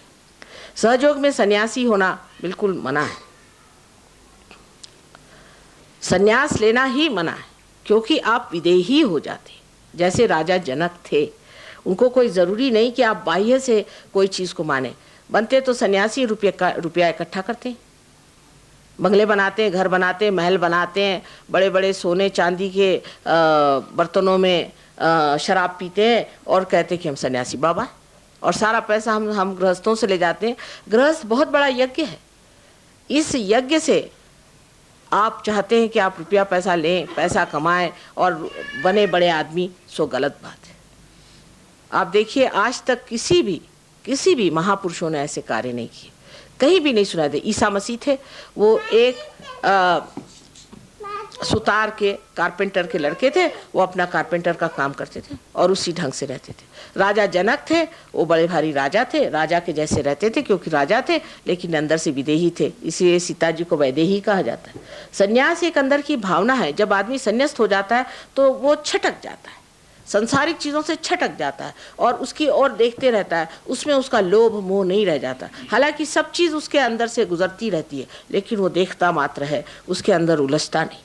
ये सन्यासी भाव सहयोग में माना जाता है कि अंदर से संन्यास्त आदमी जब होता है, जब उसके अंदर आत्मा का प्रकाश आता है। क्योंकि आत्मा जो है वो किसी से लिपटता नहीं, आत्मा जो है सबसे दूर तटस्थ होकर के देखता है। और उसी प्रकार जब मनुष्य पार हो जाता है, जब उसके अंदर कुंडलिनी जागृत हो जाती है और वो जागृत होकर के जब आत्मा को छू देती है, तो आत्मा आपके चित्त में प्रकाश डाल देता है और उस प्रकाश से मनुष्य अपने अंधकार को देखता है कि ये माया मोह जाल में मैं क्यों फंसा हुआ, इससे अलिप्त रहता है। लेकिन किसी चीज़ से भागता नहीं, कोई पलायनवाद नहीं है सहयोग में कि आप उस चीज़ को छोड़ के भागिए और कहिए कि हम तो अब गृहस्थ में नहीं रहेंगे। हमको तो पूरे गृहस्थ में रह करके ही आत्मा को प्राप्त करना है, पहली बात। और दूसरी बात उसमें यह भी है कि सहयोग एक समाजोन्मुख है, ये नहीं कि आप एक आदमी पार हो जाइए। आज सहयोग उस चरम सीमा पे है जहाँ इसे महायोग कहना चाहिए, क्योंकि हजारों लोग इससे पार हो सकते हैं, एक ही तत्क्षण उसी समय हो सकते हैं। तैयारियाँ ऐसी, आज बाहर के दिन आ गए तो हजारों फूल फल बन सकते हैं। जिस वक्त शुरुआत थी आत्मिक पेड़ की, तब हो सकता है कि एक ही दो लोग इस तरह से प्राप्त हुए, लेकिन आज ये समय आ गया है कि हजारों लोग इसको प्राप्त कर सकते हैं, क्योंकि समा की बात है, उसे प्राप्त करना चाहिए और उसमें रममान होना चाहिए। पर सबसे पहले जो मैंने कहा है कि एक बात याद रखना चाहिए कि हम सत्य के सिवाय और किसी चीज़ को नहीं माने। और सत्य जो जाना जाता है वो बुद्धि से कभी भी जाना नहीं जाता। अगर जाना जाता होता तो अभी तक हम कहाँ से कहाँ पहुँच जाते। आत्मा से ही सत्य जाना जाता है, क्योंकि आत्मा ही सत्य स्वरूप है। माने अगर कोई आदमी आपको लगे कि बड़ा अच्छा आदमी है, बाद में पता होता है कि इससे दुष्ट तो कोई है नहीं। कोई चीज़ आप सोचते हैं कि बड़ी आप सही बात कर रहे हैं, बाद में पता है सबसे बड़ी गलती हमने ज़िंदगी में यही कर दी। इसका मतलब यह है कि जो एकमेव एब्सोल्यूट जो चीज़ आत्मा है, जिससे कि किसी से भी परस्पर संबंध नहीं बनता, वो चीज़ जो है उसको जाने बगैर आप जो भी काम करते हैं पारस्परिक है, माने रिलेटिव है। माने ये कि इससे ये अच्छा, उससे वो अच्छा, ऐसी चीज़ नहीं होनी चाहिए। पर जो बिल्कुल अच्छा है वही चीज़ जानने के लिए आत्मा का प्रकाश हमारे अंदर आना चाहिए, उसके बगैर हम पूरी तरह से जान नहीं सकते। इस बात के लिए आपसे ये बताएंगे कि जब आपके अंदर आत्मा की जागृति हो जाती है तो आपके नसों पर, आपके सेंट्रल नर्वस सिस्टम पे आप आत्मा को महसूस कर सकते हैं। ये नहीं कि आत्मा कोई लटकी हुई चीज़ है, हाँ मैंने तो आत्मा को प्राप्त कर दिया, मैं बड़ा ऊंचा आदमी हो गया, ऐसी कोई धारणा आप नहीं बना सकते। ये स्वयं धारणा माने धारयति सा धर्म, अंदर धारण होता है। आप इसको जो स्व का जो धर्म है वो आपके अंदर धारण होता है। माने आप अपने उंगलियों के इशारे पर ये जान सकते हैं कि दूसरा आदमी क्या है और आप क्या है, क्योंकि आपके अंदर चैतन्य की लहरियाँ, जिसका वर्णन आदि शंकराचार्य ने सौंदर्य लहरी करके किया था, वो आपके अंदर से बहना शुरू हो जाता है और आप जागरूक होते हैं, आपकी नसें जागरूक होती हैं सामूहिक चेतना में। मैं फिर कहती हूँ कि आप वो बन जाते हैं। ये ऊपरी बात नहीं, दिमागी जमा खर्च कि जिसमें बातचीत लेक्चरबाजी हो, पर वास्तविक आपके अंदर ये घटना घटित होती है। और जब ये घटना घटित होती है तो आप सामूहिक चेतना से जागरूक हो जाते हैं। यही नहीं कि आपकी बीमारियां ठीक हो जाएं, आपकी बुद्धि ठीक हो जाए और आपको हर तरह से क्षेम मिले, क्योंकि योग क्षेम वहाँ में हम कहा गया है कि योग के बाद ही क्षेम होगा, ऐसे श्री कृष्ण ने कहा। वो क्षेम मात्र नहीं पैदा होता, किंतु आप सामूहिक चेतना में जागरूक होते हैं। सामूहिक चेतना में जब आप जागरूक होते हैं तो आप जानते हैं कि आपके अंदर क्या तकलीफें और दूसरे के अंदर क्या तकलीफें हैं, आप कहाँ हैं और क्या है, सत्य क्या है, असत्य क्या है। जैसे कि एक प्रश्न है कि परमात्मा है या नहीं, कोई कहेंगे नहीं है। आजकल की हालत देखते हो तो सब लोग, बच्चे तो यही कहते हैं कि परमात्मा सब झूठ है, और कहते हैं सो सही बात है, क्योंकि उनके बुद्धि से तो वो यही देख रहे हैं। लेकिन परमात्मा है या नहीं, इसको सिद्ध करने का अब समय आ गया। जिस वक्त आप ऐसा सवाल पूछते हैं परमात्मा है या नहीं, तो अगर आप आत्मा से प्रकाशित हैं तो आपके अंदर ठंडी ठंडी लहरें, इसको कि शंकराचार्य ने वर्णन किया हुआ है, सलीलम सलीलम, ठंडी ठंडी लहरें बहने लग जाती। बाइबल में इसे कहा गया है कि cool bridge of the Holi ghost, Holi ghost माने आदिशक्ति, तो ठंडी ठंडी हाथ में बहना शुरू हो जाती। और जिस वक्त आपकी जागृति थी तब आपके मस्तिष्क में आप जानते हैं जिसे ब्रह्मरंध्र कहते हैं, जो तालु स्थान है, वहाँ से ही कुंडलिनी जब आ जाती तो आप ही के सर में से ठंडी ठंडी हवा आने लग जाती। आपको आश्चर्य होता कि मेरे ही सर में से कहाँ से ठंडी ठंडी हवा आनी शुरू हो गई। ये जब तक घटित नहीं होता तब तक ऐसे सर्टिफिकेट लेना कि मैं बड़ा भारी आदमी हूँ, मैं फलाना काम कर सकता हूँ, ये सब झूठी बात है। आपको कभी कभी आश्चर्य होगा कि एक सर्वसाधारण रास्ते पे बैठा हुआ आदमी भी रियलाइज सोल होगा, आत्म साक्षात्कारी होगा, और जो अपने को बड़े भारी साधु संत बना करके घूमते हैं वो नहीं होंगे। ऐसी बहुत बार मैंने ऐसी चीज़ें देखी हुई। मुझे बड़ा आश्चर्य होता है कि ये लोग झूठ मूठ में इस तरह का अवतार लेकर के कैसे घूम सकते हैं और करोड़ों रुपया इकट्ठा कर सकते हैं। इनमें भय नहीं, परमात्मा का भय नहीं। अगर परमात्मा का भय हो तो सोचेंगे कि इस तरह के कार्य हम झूठ मूठ में क्यों करते और ऐसे लोगों को दगा क्यों देते। ये दगा देने की चीज़ है। जब तक आप में आत्म साक्षात्कार प्राप्त नहीं हुआ आपको कोई अधिकार नहीं कि आप धर्म की चर्चा करें। और जब तक आपके अंदर आत्म साक्षात्कार प्राप्त नहीं हुआ, अगर मैं आपसे कहूँ कि ये काम मत करो बेटे, वो काम मत करो, तो आप ज़रूर करें, वो काम आप ज़रूर करें, क्योंकि मैंने कहा है कि आप न करें। पर जब धर्म आपके अंदर जागृत हो जाएगा तो आप आश्चर्य करेंगे कि मैं कहूँगी भी कि अधर्म करो तो आप नहीं करेंगे, क्योंकि आप स्वयं धर्मात्मा हो गए। ये आपके अंदर जो पेशियाँ हैं आपके पेट में, जिससे कि मेद बनता है। आप जानते हैं कि जो अपने सर में मस्तिष्क में जो ब्रेन है उसे मेद कहा जाता है। ये जो है इस मेंदू कहते हैं। मेंदू माने जो इंदु, इसके अंदर चंद्रमा का प्रकाश जब आ जाए मेद में तो वो मेंदू हो जाता है। और ये जो चंद्रमा का प्रकाश है, ये जो धर्म का प्रकाश है, ये हमारे अंदर कुंडलिनी के जागरण से होता है। जब कुंडलिनी हमारे पेट में स्वादिष्टान चक्र में आती है तो हमारे अंदर मस्तिष्क में जो छोटे छोटे पेशियाँ हैं वो पेशियाँ धर्म से जागृत हो जाती। और जब हमारे अंदर धर्म जागृत हो जाता है और जब हमारे मस्तिष्क में चला जाता है तो हम कोशिश करने पर भी अधर्म नहीं कर सकते। आपने देखा है कि जितने महात्मा हुए हैं उनको कोई बताना थोड़ी पड़ता है कि तुम गलत काम मत करो, वो गलत काम कर ही नहीं सकते। यही तो पहचान महात्माओं की है कि वो गलत काम नहीं कर सकते, चाहने पर भी नहीं कर सकते। इसलिए आप भी वही हो सकते हैं बहुत आसानी से। बहुत आसान चीज़ है, सहज है, सरल है। लेकिन ये मानना कि ये चीज़ इतनी सहज सरल है, जो बुद्धिवादी लोग हैं उनके लिए बड़ा मुश्किल होता है। वो कहते हैं कि हम सीधा खाना क्यों खाएं, गोल हाथ घुमा के ही क्यों ना खा लें। अब जिनको गोल हाथ घुमाने का शौक है वो करते रहे, जिंदगी भर करते, जब थक जाएंगे तो आएंगे ही। लेकिन मैं कहती हूँ कि ऐसे भी बहुत से लोग हैं जो चाहते हैं कि किसी तरह से आत्मा को प्राप्त करें। विशेषकर इस कलयुग में इस कदर कश्मकश की ज़िंदगी है, इसमें मनुष्य इतना हैरान और तंग हो गया है, इतना ज़्यादा टेंशन सर पे रहता है कि जैसे ही वो इससे बहुत ज़्यादा तंग आ जाता है तो कहता है कि माँ अब किसी तरह से इससे छुट्टी करा। तो सर्वप्रथम आपको निर्विचार समाधि प्राप्त होती है और उसके बाद थोड़े दिन में प्रयत्न करने से आपको निर्विकल्प समाधि प्राप्त होती है। प्रयत्न का मतलब ये है कि योग के दो अर्थ होते हैं। एक तो पहला अर्थ ये होता है कि इस सर्वव्यापी शक्ति से योग होना, अपने चित्त का योग होना, कुंडलिनी का योग होना, एक योग माने जुड़ना, उसका यूनियन होना, एक ये अर्थ है। और दूसरा अर्थ बहुत गहन है। दूसरा अर्थ है कौशलम, योग कौशलम माने आपके अंदर उसकी युक्ति आनी चाहिए। आपको समझना चाहिए कि शक्ति जो आपके अंदर से बह रही है ये क्या शक्ति, ये शक्ति कैसी है, ये उंगलियों में जो दिखाई दे रही है ये कौन सी चक्र हमारी उंगली, 5 और 6 और 7 ये चक्र हैं, ये कौन सी चक्र हैं। और इन चक्रों में हमें अगर अब समझ लीजिए यहाँ पकड़ा रही, किसी आदमी को यहाँ लग रहा है कि गरम गरम आ रहा है किसी से, तो क्या मतलब है, मैंने इनको हार्ट ट्रबल है, इस उंगली में पकड़ा रहा है तो इसके पिता का या इनका संबंध ठीक नहीं, पिता का जो चक्र है वो खराब हो गया। अगर आप उस आदमी से जाके पूछे कि आपका पिता से आपका कैसा संबंध है, एक साहब इंग्लैंड में ऐसे थे, उनसे सबने जाके पूछा कि भाई आपके पिता का आपका कैसा संबंध है, तो वो आके कहने बड़े आश्चर्य की बात है कि हर आदमी आके मुझसे एक ही बात पूछता है कि पिता का मेरा संबंध कैसे। तो मैंने कहा तुम बताते क्यों नहीं। कहले मेरी यही आश्चर्य होता है कि सब एक ही बात कैसे पूछते, क्योंकि सत्य तो एक ही होता है, चाहे बच्चा हो चाहे बड़ा हो। तो उन्होंने बताया कि मेरा बड़ा संबंध खराब है। उनका कि पहले वो संबंध ठीक करो फिर तुम आओ सहयोग में, इतना खराब तुमने संबंध कर रखा है तो इसीलिए चक्र पकड़ रहा है, तुमको माफ़ कर देना चाहिए अपने फादर को। और वहाँ तो एक बड़ी, आप जानते हैं, बड़ी भारी समस्या है। लेकिन यहाँ ये समस्याएं नहीं है, इसलिए लोग यहाँ बहुत जल्दी पार हो जाते हैं। और जैसे हमें स्वतंत्रता भी बहुत आसानी से मिल गई, सहयोग भी आसानी से मिलता है और उतने आसानी से खोने की व्यवस्था भी हम लोग कर लेते हैं। जैसे स्वतंत्रता को खोने की भी व्यवस्था हम लोग करे हुए हैं, इसी प्रकार होता है यहाँ भारत में कि अपनी गहनता से कोई किसी को पकड़ता नहीं।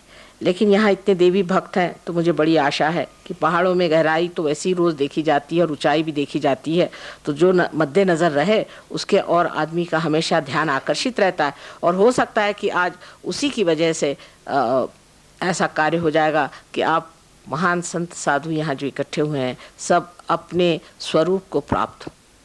ये आपकी अपनी धरोहर है, ये आपकी अपनी संपदा है, आपकी अपनी कुंडलिनी है, आपके अंदर अपनी आत्मा है। हमारा क्या लेना देना बनता है, सिर्फ एक बीच में खड़े हुए हैं। आप इसे प्राप्त करें, यही हमारी एक ही इच्छा है। माँ की एक ही इच्छा रहती, अगर आप देखिए कि वो मेरे बच्चे सब कुछ मेरा है वो पालें, और दूसरी इच्छा उसके पास क्या हो सकती है, और उसके अंदर कोई इच्छा हो ही नहीं सकती। अगर हुई तो फिर वो माँ नहीं। तो हम तो इसी कार्य के लिए संसार में आए हैं और यही हमें कार्य करना है। इसमें हमारा आपका लेना देना कुछ नहीं बनता। आप अपने को प्राप्त हो, अपने स्वरूप को पाएं, अपनी संपत्ति को पूरी तरह से उपभोगे, यही हम चाहते हैं। आशा है इस छोटे से लेक्चर में जो कुछ भी मैं कह सकती थी कह दिया। ऐसे तो हज़ारों लेक्चर्स दिए हैं मैंने, हिंदी भाषा में, मराठी में, अंग्रेज़ी में और भी भाषाओं में अनेक बार बोली हूँ, लेकिन इसका कोई अंत ही नहीं नज़र आता मुझे। आप लोग अभी कोई सवाल हो तो ज़रूर पूछ लें, आपके मन में कोई सवाल हो, उसके बाद इस अनुभव को हम लोग प्राप्त करेंगे। जो भी आपको सवाल हो ज़रूर आप पूछ लीजिए।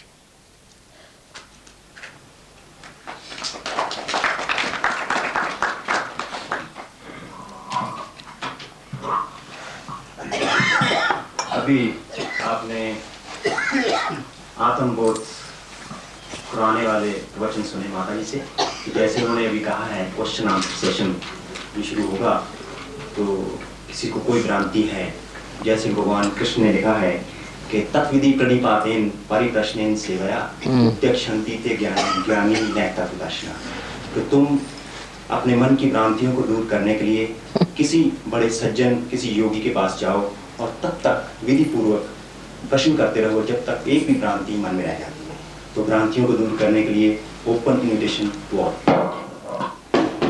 वो तो बात इसलिए कही थी कि जब ध्यान में बैठे हैं और आप पार कराने बैठे हैं तो आपका मन बीच में से कूद के कहेगा अरे भाई तूने सवाल तो पूछा ही नहीं, पूछ लेता तो अच्छा होता है। इसलिए कृष्ण ने कहा कि पहले ही अपना दिल हल्का कर लो, नहीं तो उस वक्त जबकि आपको परमात्मा के साम्राज्य में जाने का, तब तक आपको ये ख्याल बना न रहे कि मैंने ये अभी तक सवाल ही नहीं पूछा।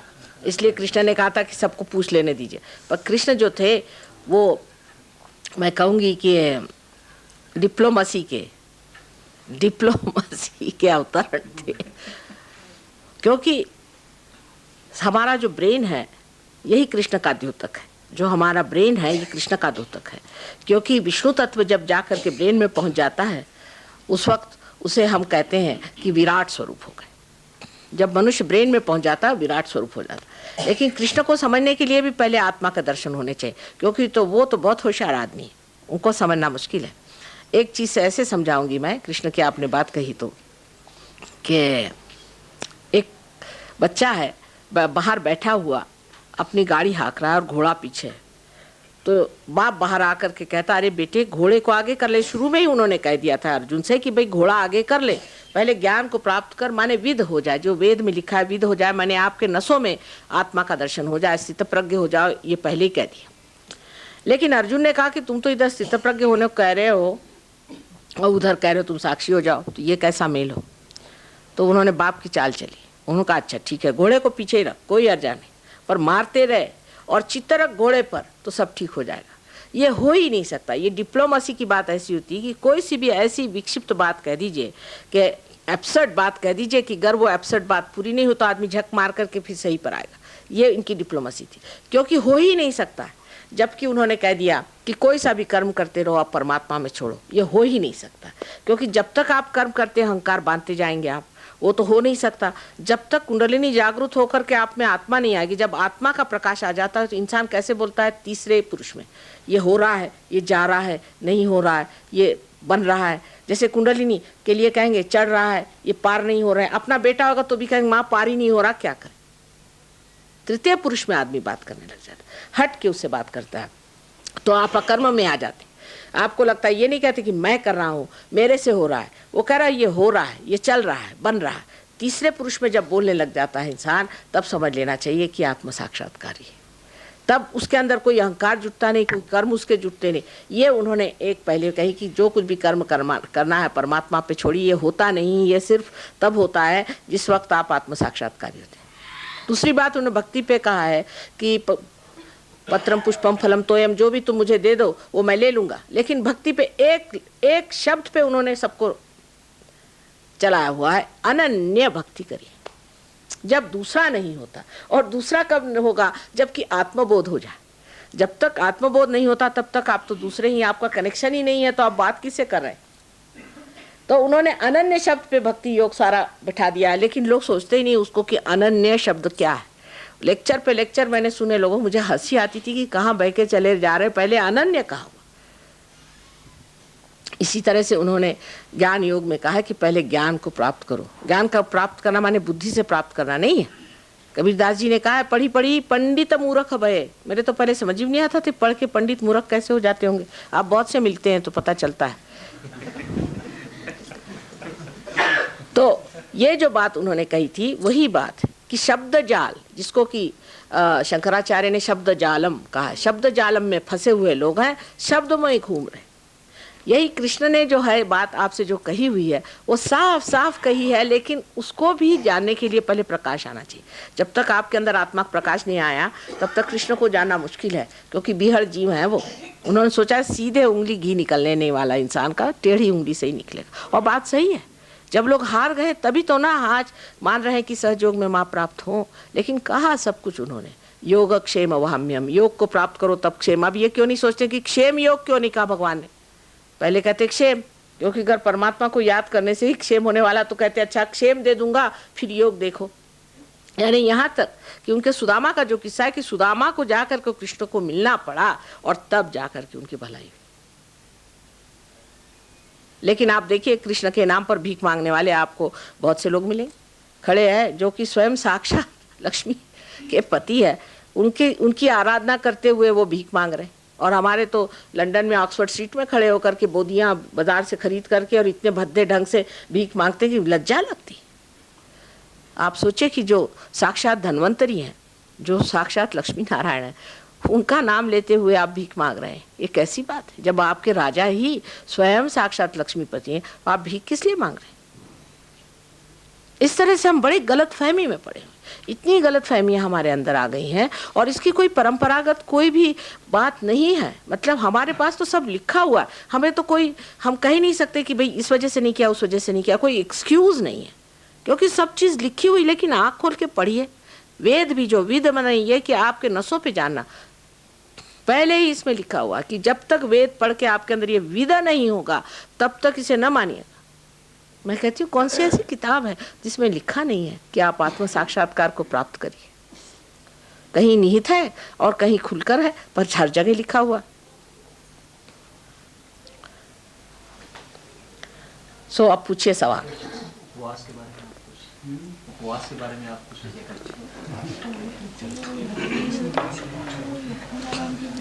आत्मा को जगाने के लिए कुंडलिनी का जगाना जरूरी है, तो एक कुंडलिनी को किस नियम से जगाया जाए? वो तो हमारे ऊपर छोड़िएगा।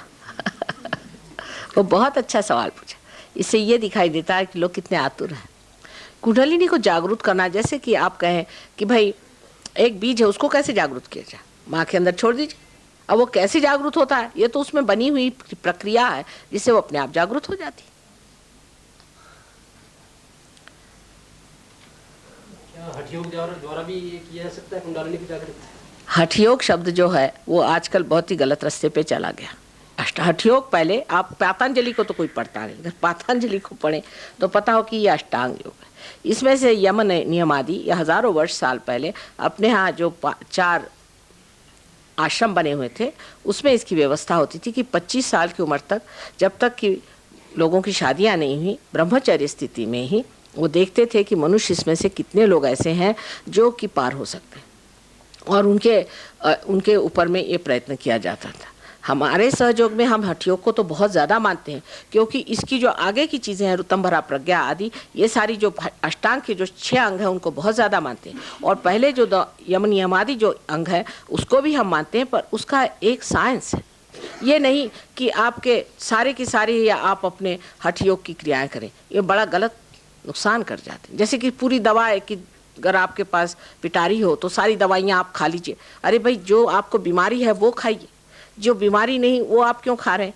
जैसे आपके पेट में शिकायत, आप सर का कुछ काम कर रहे हैं, फायदा क्या है? पेट तो खराब जाएगा, सर भी खराब जाएगा। दूसरी बात उसमें एक और है कि जब तक कुंडलिनी का जागरण नहीं होता, ये आप जान नहीं सकते आपके दोष क्या है। जब कुंडलिनी चलती है, समझ लीजिए अगर मोटर चली नहीं तो आप क्या जाने कि कहाँ जाकर कौन सा मोड़ है, पहले से आप कैसे ठीक कर सकते हैं?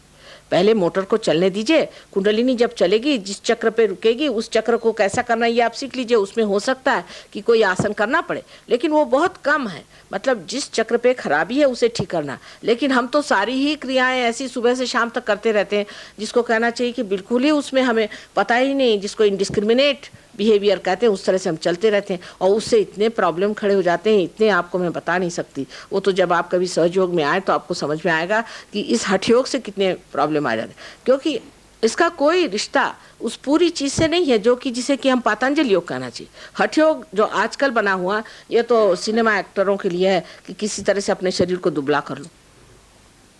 इसका कोई ज़रूरत नहीं, सबको दुबले होने की ज़रूरत क्या, मेरी आज तक समझ में नहीं आया। हर एक आदमी दुबला बने हुए घूमे और शुष्क बने घूमे, इससे फ़ायदा क्या? और हठयोग जो आजकल का करने से तो आदमी तो ज़्यादातर घटस्फोट ले लेता है, अपनी बीवी को छोड़ छाड़ देता है, मैंने यही देखा। और बहुत क्रोधी हो जाता है, जो हठयोग करता है आदमी बड़ा क्रोधी होता है।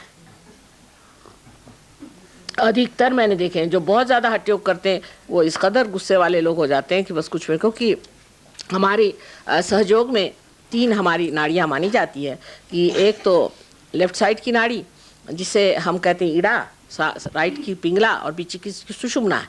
तो वो जो पिंगला नाड़ी पे उतर आते हैं वो तो बड़े पित्त प्रकृति के हो जाते हैं, और ये जो आजकल का हठयोग है ये आपको पिंगला नाड़ी पे ले जाता है, और वो राजसिक लोग हो जाते हैं जिनको यही नहीं समझ में आता अच्छा क्या और बुरा क्या। वो तो बड़े कड़क लोग होते हैं। हम शरीर मात्र तो नहीं है ना, हम तो आत्मा है। सब चीज काहे के लिए? आत्मा को पाने के लिए। हाँ बेटे कहिए। व्रत के बारे में आपने कहा, तो उसके बारे में साधक लोग तो ये मानते हैं कि ये साधना का एक अंग है। अब ये मानने वालों को मैं क्या करूं बेटे? अच्छा, साधक लोगों का कहना है। हाँ। मानते हैं नहीं मानते हैं उसके बारे में थोड़ा सा मैं आपसे बताती हूँ उसका विवेचन। सनातन धर्म में ये नहीं है, ये कहीं नहीं है बेटे, आप लोग अपने मन से मान रहे हैं। ये तो पता नहीं कहाँ से विचार आए, कहीं लिखा नहीं। आप बैठ जाइए, मैं बता दूं आपको इसके कितने दुष्परिणाम होते हैं इसी मान्यता से। देखिए कि जब ईसा मसीह इस दुनिया में आए तो जू लोगों ने ये कहा कि हम ईसा मसीह को नहीं मानते। कहा क्यों?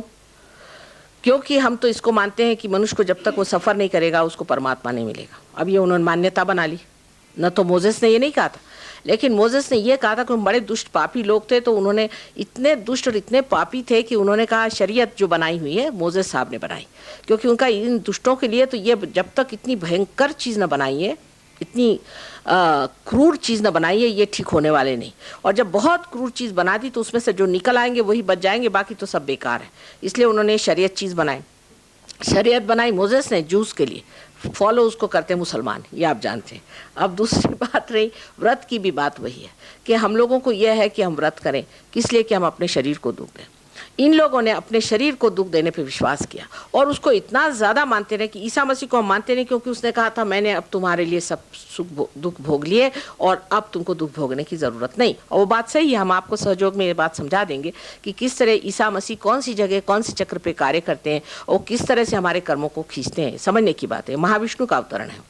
हम लोग इसको अभी जानते नहीं, लेकिन जब आप जानिएगा तो आप आश्चर्य करेंगे कि ये सब आपस में रिश्तेदार हैं। मोहम्मद साहब और ये लोग सब आपस में रिश्तेदार हैं।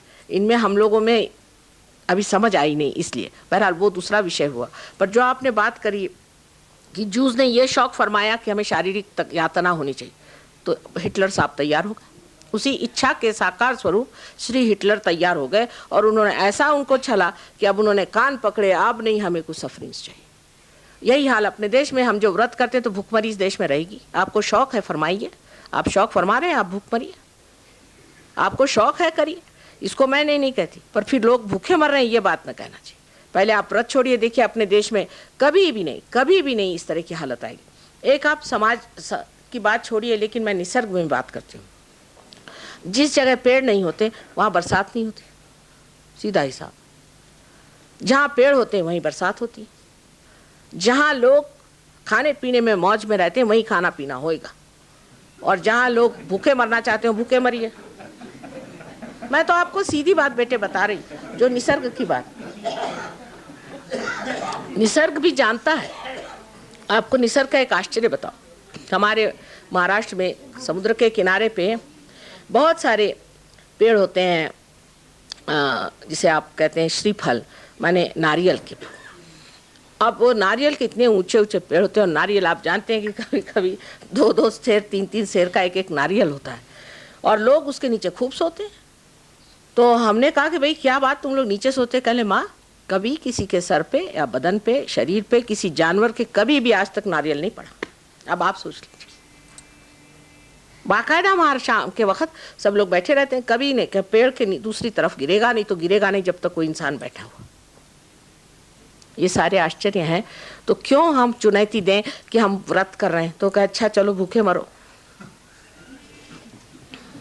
हम तो ऐसे बहुतों को जानते हैं कि जो जिंदगी भर व्रत करते रहे, बाद में उनके बच्चों ने उनको भूखा मारा। मैंने कहा परमानेंट व्रत करते रहो, हाँ, लेकिन अपने शरीर को जो उपयुक्त है वो चीज खाओ।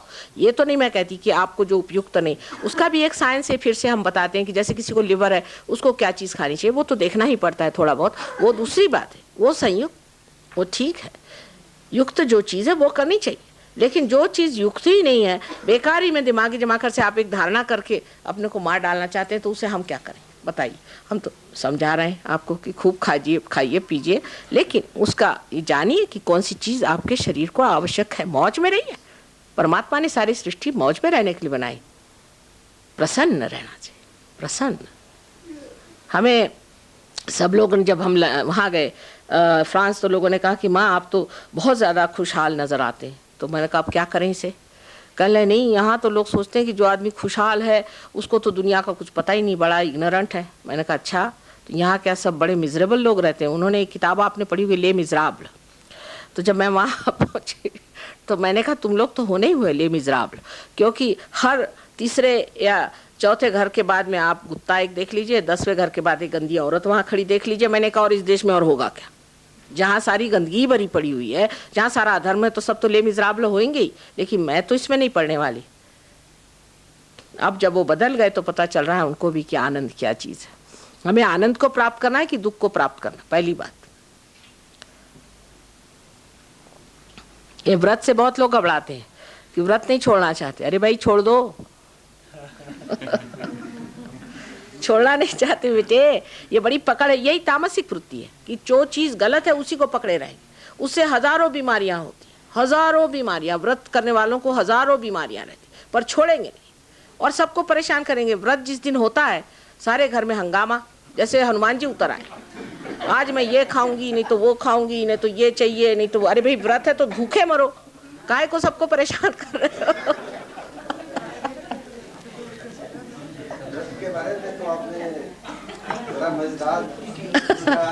सब मजा ही मजा है, और क्या रखा है। दूसरा कि जैसे कि सतयुग है, द्वापर है, कलयुग है, और कलयुग में ऋषि लोगों ने लिखी है या किसी ने लिखे है, उसमें बताते हैं कि ऐसा ऐसा होगा, और उसके मुताबिक आजकल देखने को भी मिलता है और हो भी रहा है। हाँ ठीक है। तो क्या ये कलयुग का पीरियड कई लोग कहते हैं खत्म हो गया, खत्म हो गया है, खत्म हो गया? ये कहते नहीं हुआ है। नहीं, देखिए आप बैठ जाए, मैं सतयुग की बात बता देती हूँ। बड़ी मजेदार बात है कि कलयुग की जो बात कही थी उस वक्त में हमें नल दमयंती आख्यान में बहुत सुंदर लिखा हुआ है कि नल और दमयंती को इस कली ने अलग कर दिया, और बहुत उसने उसके बाद बहुत यातनाएं उनको उठानी पड़ी। तो एक दिन नल के हाथ कली लग गए, तो उन्होंने उनकी गर्दन दबोची। कहले आज तो तुम्हें मैं मार डालता हूँ। कली से कहा कि बस अब तुम तो कुछ भी कहो, मैं तुमको मार डालूंगा। तो उनका भाई देखो तुम मेरी गर्दन छोड़ दो, एक बात पहले सुन लो, मैं अपना महात्म्य बताता हूँ, अगर मेरा महात्म्य तुम्हें अगर मान्य हो, मैं झूठ नहीं बोलता हूँ, मैं जो बताऊंगा वो अगर होने वाला हो और तुम्हें अगर मान्य हो तो तुम मुझे छोड़ देना। कहा अच्छा क्या तुम्हारा महात्म्य क्या हो सकता है, तुम तो बहुत सबको सताने वाले हो। तो उन्होंने कहा मेरा ये महात्म्य है कि जब मेरा युग आएगा, इस वक्त कलयुग आएगा, उस वक्त जो दरी कंदरों में और इन पहाड़ी गुफाओं में जो आत्माएं, जो बड़े बड़े लोग घूम रहे हैं, परमात्मा को खोज रहे हैं, वो सर्वसाधारण तरीके से घरों में रहेंगे और वो इस चीज़ को प्राप्त करेंगे जिसे आत्मबोध कहते हैं। इस बात को सुन करके उन्होंने कली को छोड़ दिया। ये बिल्कुल साफ उसमें लिखा हुआ है, वही कलयुग आया है। लेकिन आज से कोई 50-60 वर्ष पहले ही कलियुग जो है ये कृतयुग हो गया। हमारे यहाँ जो विक्रम संवत चलता है उसमें इसकी चर्चा नहीं है, लेकिन जो शालिवाहन संवत है, जो शालिवाहन राजा ने चलाया हुआ था, मैं उसी शालिवाहन की ही वंशज हूँ। मतलब ऐसे राजपूत थे ये पहले, फिर जाके महाराष्ट्र में रहे बहुत हजारों वर्षों से।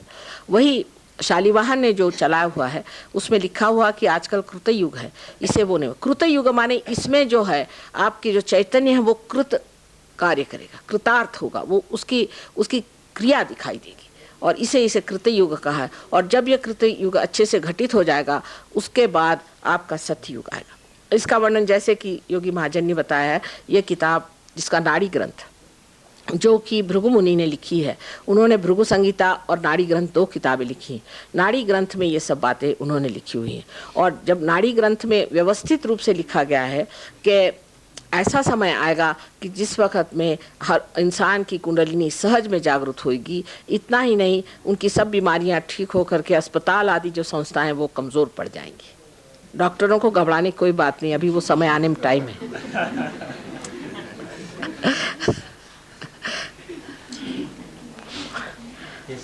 ये एक शंका है। बोलो बेटा। अभी आपने कहा कि गृहस्थ आश्रम सबसे अच्छा है, और दूसरे एक भाई साहब ने रखा था कि जो कुंडलिनी जागरण है वो कैसे होगी। आपने कहा कि वो उसकी चिंता आप मत करें। तो माता जी आप तो आज यहाँ हैं, कल कहीं और हैं, तो इसका कोई समाधान तो हुआ नहीं कि कुंडलिनी जागरण कैसे होगी। अभी करते हैं ना, वो तो आपकी बात तो अभी दूसरी बातें होने लगी ना, वो तो अभी करते ही हैं। वो तो करे बगैर मैं जाऊंगी नहीं, वो तो करके जाऊंगी, वो तो मुख्य काम है भाई। जब तक खाना नहीं खिलाया तब तक तो माँ को मज़ा नहीं आने वाला, सीधा हिसाब है। अब बात ये कि पूछ रहे हैं खाना कैसे बनाए, तो वो बता रहे हैं पहले, क्योंकि उससे पहले कोई खाने नहीं बैठ रहा तो करे क्या भाई। बनाया है, खाने बैठिए, अगर भूख होगी तो आप खाने बैठ जाइएगा। तो शुरू करें? अच्छा बस ठीक है, हो गया आपका सेशन पूरा हो गया है। नहीं तो लायन क्लब का कोई नियम नहीं तोड़ दे। हाँ बोलो बेटे। आजकल जादू तंत्र को बहुत मानते हैं लोग, तो क्या ये बहुत रसिक है सारा समाज? बहुत गलत, बहुत तो क्या ये सच है? बहुत गलत चीज। जादू तंत्र को मानना बहुत गलत चीज। ये सब स्मशान विद्या, प्रेत विद्या और काली विद्या के नाम से मशहूर है, और हमारे सब लोगों ने इसके बारे में जाना हुआ। असल में तंत्र तो कुंडलिनी है, स्वयं साक्षात तंत्र आपका कुंडलिनी है, और हम सबसे बड़े तांत्रिक है अगर कहा जाए तो। लेकिन तंत्र शुद्ध विद्या, क्योंकि ये शुद्ध कार्य करती है। ऐसे मनुष्य का जीवन अत्यंत शुद्ध होना चाहिए जो इस कार्य को करे। और तंत्र विद्या में बिल्कुल इसके उल्टे बात करते हैं। यानी इसका तरीका यह है कि किसी देवी का मंदिर हो, वहाँ जा कर के बैठ जाते हैं और कोई न कोई ऐसा गलत काम, कोई व्यभिचार वहाँ करते हैं। ज़्यादातर ऐसे लोग जो ऐसा काम करते हैं वो देवी को अप्रसन्न करने से, अब देवी उलझती नहीं, वहाँ से उनका चित्त हट जाता है। वो जगह जब उनके लिए ऐसी बन गई जहाँ देवी का चित्त है नहीं, वहाँ फिर वो प्रेतों को बुलाते हैं, भूतों को बुलाते हैं और उनको काबू में कर लेते हैं। और भी अनेक तरीके हैं, मैं वो बताना नहीं चाहती क्योंकि गंदी चीज़ें हैं सारी। वो सब करके और फिर उससे वो दुनिया भर की चीज़ें करते रहते हैं और लोगों को प्रभावित करते हैं। और अपने देश में इसलिए ज़्यादा है क्योंकि हिंदुस्तान में एक ख़ास चीज़ है कि एक दूसरे का गला काटे बगैर वो सोचते हैं हमारी उन्नति नहीं होगी। ये सब दूर दिखाई दे। एक दूसरे से प्रेम करने से हमारी उन्नति होगी ये हम जानते नहीं, इसलिए हम एक दूसरे को गले काटने में लगे रहते हैं। फिर जो ऐसी लोग मदद करते हैं गुप्त रूप से, उनके पास हम चले जाते हैं कि चलो इनकी गर्दन काट दो, उनकी गर्दन काट दो, इतना पैसा ले लो। तो ये जो गंदी विद्या है इसका एक ही इलाज है, पहले आत्मा को प्राप्त करिए। आत्मा को आप प्राप्त करिए, फिर आप समझ जाएंगे आपको कोई छू नहीं सकता, कोई गंदी विद्या आपको छू नहीं सकती, कोई आप पे हाथ नहीं लगा सकता। ऐसे अभी 2 आदमी आपसे बता रहे हैं जयपुर में हमें मिले जिन पे बड़ी गंदी विद्या का उपयोग हुआ था, बहुत बुरी तरह से, और दोनों के दोनों बिल्कुल स्वस्थ हो गए। और डॉक्टर नहीं समझ पा रहे थे, कोई नहीं समझ पा रहा था कि उनमें क्या। उनकी सांपत्तिक स्थिति भी एकदम खराब हो गई थी, शारीरिक स्थिति भी खराब हो गई थी और बिल्कुल मरगिल्ले स्थिति में थे, लेकिन वो एकदम उठ खड़े हो गए क्योंकि उनकी कुंडलिनी जागृत हो गई। इसका इलाज ही है। पर हम लोगों पे बड़ा ये है, तंत्र विद्या में हमारा बड़ा विश्वास है कि जो गंदी विद्याएं करते हैं, ऐसे आदमी कोई आ जाए तो पहुंच जाते हैं, औरतें खासकर। इस चक्कर में जब औरतें पहुंची तो हो गया सत्यानाश, उनके पति का भी होगा। अब पति से कुछ झगड़ा हो गया तो पहुंच गए उनके पास बताने, भाई पति से बढ़ के और कौन होता है। लेकिन उनसे जाके बताएंगे कि हमारे पति ने ये किया वो किया। अब वो ये तो नहीं करते कि पति को ठीक करे, लेकिन पति में कोई ना कोई भूत डाल देते हैं। जैसे एक बम्बई में लेडी है, उसके पति बहुत ज़्यादा शराब पीते थे, तो वो तांत्रिक के पास गई, उनसे जाके कहने लगे मेरे पति शराब पीते, इनको ठीक कर दीजिए। उन्होंने थोड़े दिन के लिए ठीक कर दिया, लेकिन वो जुआ खेलने लगा। उसके बाद गई कि मेरा पति अब जुआ खेलने लगे, वो ठीक कर दीजिए। तो वो जुआ खेलना तो ठीक हो गया, अब वो भूत निकाल के दूसरा भूत उनके अंदर डाल दिया, तो वो औरतों को रखने लगे। तो अब वो गई कि उसने जाके बताया कि भाई देखो ये क्या तुम कर रही है, एक के बाद ये कर रही है। उसके बाद उसने देखा कि तीनों की तीनों काम वो करने लगे और वो स्वयं औरत पागल हो गई। जब तक उनको रुपया पैसा भरते रही तब तक ठीक है, और नहीं तो वो आपको पकड़ते हैं। पर उनकी भी उनको भी भगवान नहीं छोड़ते। ऐसे जो लोग तंत्र विद्या करते हैं, इनके 7 जन्म 7 बच्चों तक, पुश्तन पुश्त 7 उनका नुकसान होता है। मैं आपको बताऊं, लंदन में एक साहब आए थे हमारे पास, और वो डॉक्टर साहब थे हिंदुस्तानी, और वो कह रहे मुझे पता नहीं क्या आजकल चक्कर आते हैं, ग्लानि रहती है, डिप्रेशन रहता है। तो मैंने उनसे पूछा क्या आपके बाप दादों में कोई तंत्र विद्या करता था? कह रहे हाँ, हमारे यहाँ 2 पुश्त में हुई थी, लेकिन हमारे 5 पुश्त में ऐसा ही चल रहा है। मैंने कहा ठीक है, अभी आपका बच्चा बच गया, नसीब समझ लीजिए। बाद में उनको मैंने ठीक किया तो उनको जूते मारने पड़े उन लोगों को जिन्होंने तंत्र विद्या की थी। जूता हमारे ऐसा मारते हैं, उनका नाम लिख करके जूता मारी, सिंबॉलिक। उससे उनकी स्थिति ठीक हुई, बड़ी बुरी हालत में थे। तो जो तंत्र विद्या करते हैं जानते नहीं, इनके पीछे एक बार अगर भगवान लग जाए तो ये इनका कहीं का ठौर नहीं रहेगा। और वो छोटी छोटी चीज जैसे आपका मन समझ लेंगे, आपके मन में क्या विचार है, इसमें क्या रखा हुआ है? ये तो सब भूत विद्या अपने यहाँ सबने जाना है। इसको भानुमति का पिटारा कहते थे, आप लोग के यहाँ पता नहीं, हिमाचल में इस शब्द को जानते कि लोग जानते ही नहीं। आप भानुमति का पिटारा ये कहा जाता था इसको, लेकिन पहले के लोग बहुत समझदार थे, इस चीज में पढ़ते नहीं थे। अब आजकल तो सभी इसमें, अब ये जितने जो गुरु लोग घूमते हैं ये सब यही हैं, और क्या है। हमारे यहाँ इनको गुरु घंटाल कहते थे, गुरु नहीं कहते थे।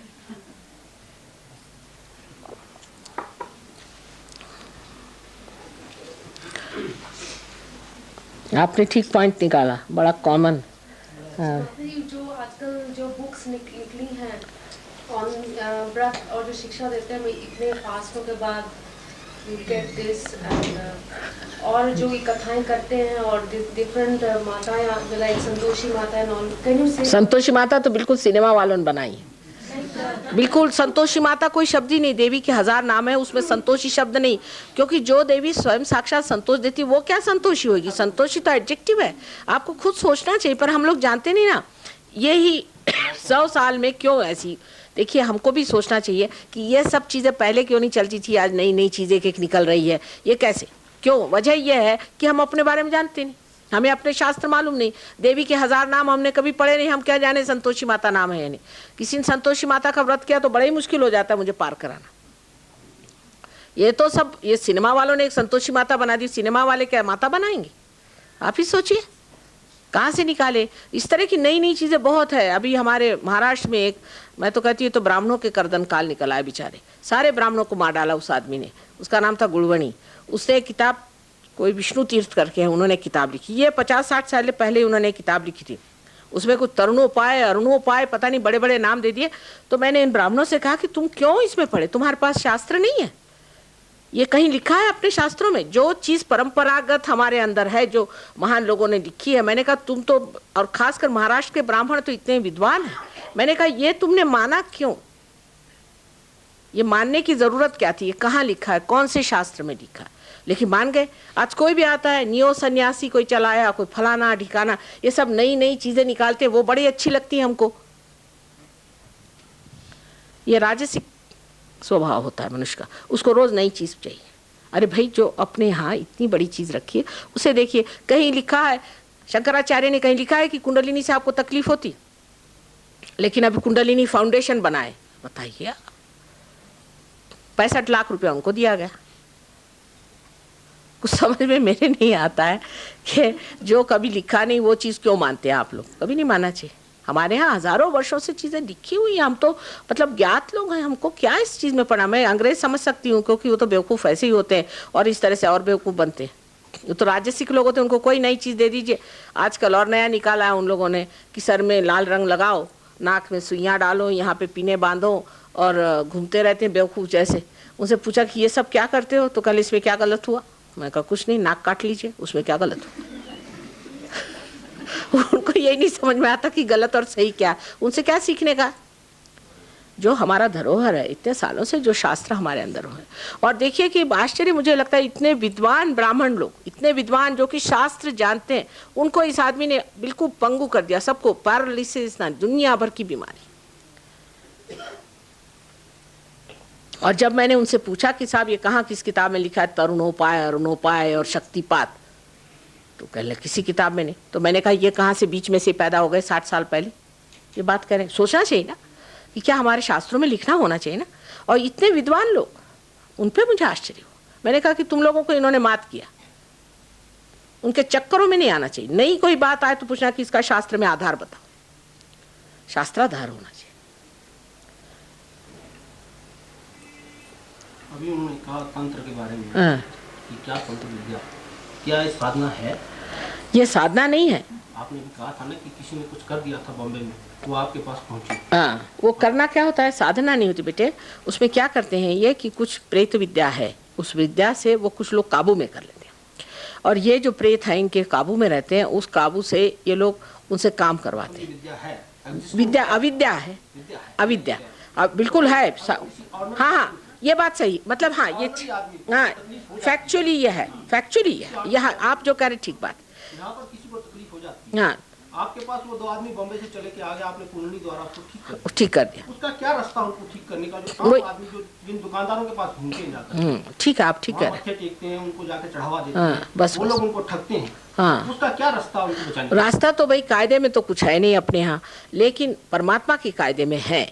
वो ये है कि अब आप लोगों को ये वार्ता सब जगह पहुंचानी चाहिए, लोगों से बताना चाहिए कि गलत रास्ता है, नहीं करें, पेपरों में छापें, इस पर चर्चा करें, लोगों से बताएं कि ऐसी चीज़ें होती है। कोई भी आजकल प्रसार करना मुश्किल काम नहीं है, पर यह है कि इसका इलाज सिर्फ सहयोग है। अगर कोई आदमी इससे पीड़ित है तो सहयोग से वो ठीक हो सकता है। उसके लिए यहाँ पर आपके बड़ा अच्छा सेंटर है, इतना बड़ा हमारा यहाँ आश्रम है, तो आपके लिए तो कोई प्रॉब्लम नहीं। पर आप जो कह रहे हैं ठीक है कि इसकी व्यवस्था होनी चाहिए। हजारों आदमी इस लाइन में लगे हुए हैं, बुरे काम करने में लगे हुए हैं। अब आपको बताएं कि हमारे मुंबई में एक आईजी पुलिस है, अब उनसे बढ़ के तो कोई मुंबई में है नहीं पुलिस वाला। उन पे असर आ गया। अच्छा, उनकी हालत खराब हुई तो मुझसे मिलने आए। तो मैंने कहा साहब, आईजी साहब, जब आप पे ये असर आया और आप ठगे गए तो आप इस पे कायदे कानून क्यों नहीं लगाते? कहले इसका कोई कायदा ही नहीं।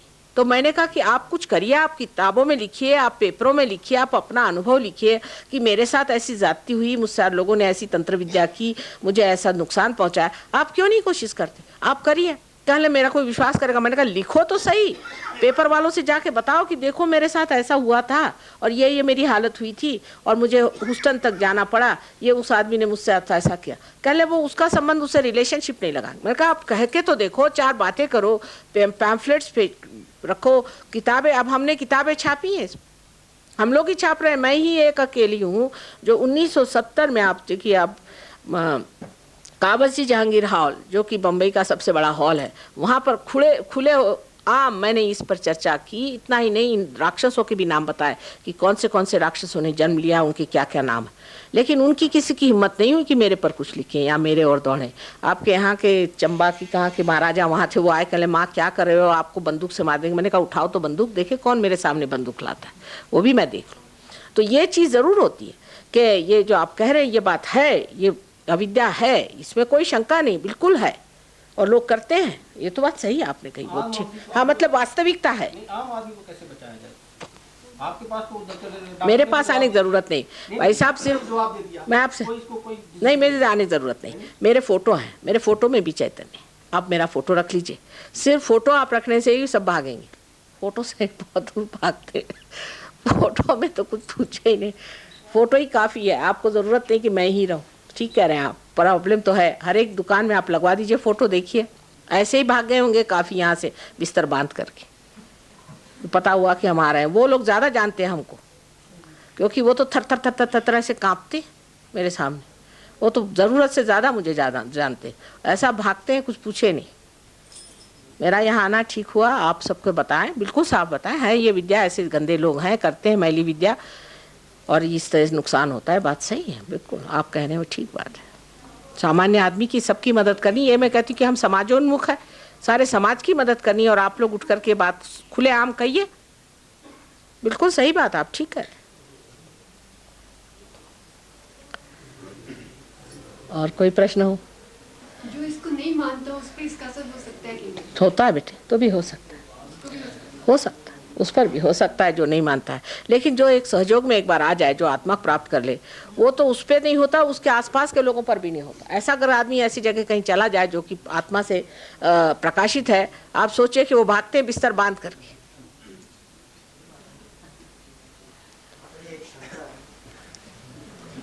कहिए। कहा गया था कि सुना है कि 20वीं शताब्दी के अंत तक संसार का विनाश होगा। ये तो आपके ऊपर है। जो आजकल के हालात हैं उससे तो ऐसा ही लगता है। हाँ, इसीलिए तो आपने कहा कि अभी कलयुग समाप्त हो गया। हाँ, तो कलयुग क्या संसार के खत्म होने के बाद समाप्त होगा या पहले? आपकी क्या इच्छा है?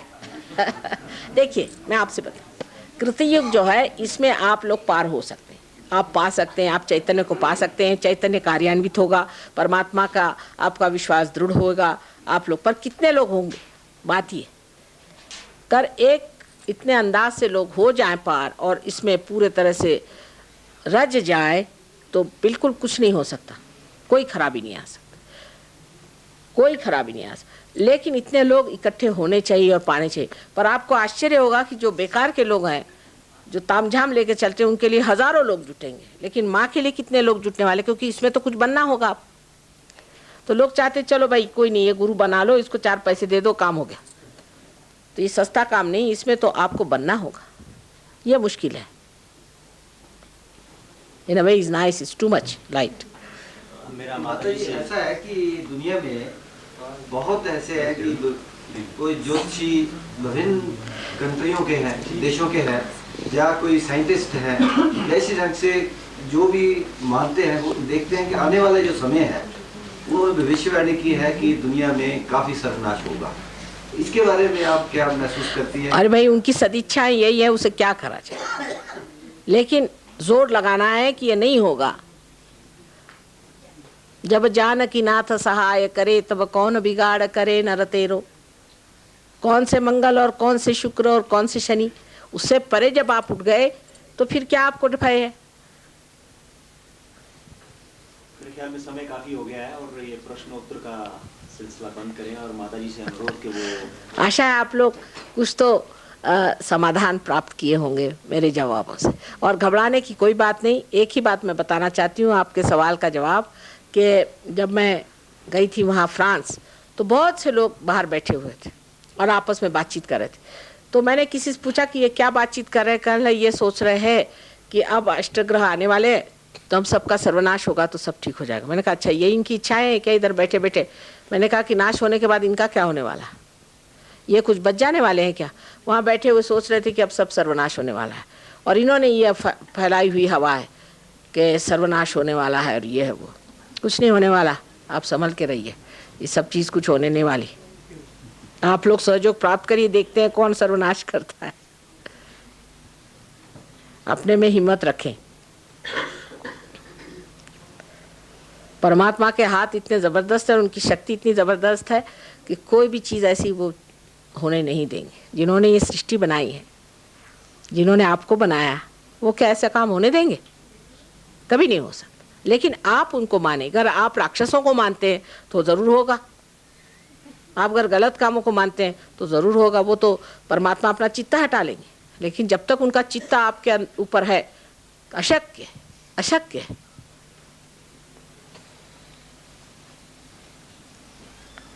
और यहाँ इतने आराम से आप बैठे हुए हैं, काय को इसकी सोच रहे हैं? ये सोचने दीजिए न्यूयॉर्क वालों को या रशिया में, उनका आपस में चलने दीजिए, हमारे यहाँ कुछ नहीं होने वाला। हो गया, अब पार हो जाए, ठीक है ना। अब सब लोग आराम से बैठे, बिल्कुल आराम से गोद डाल के बैठे।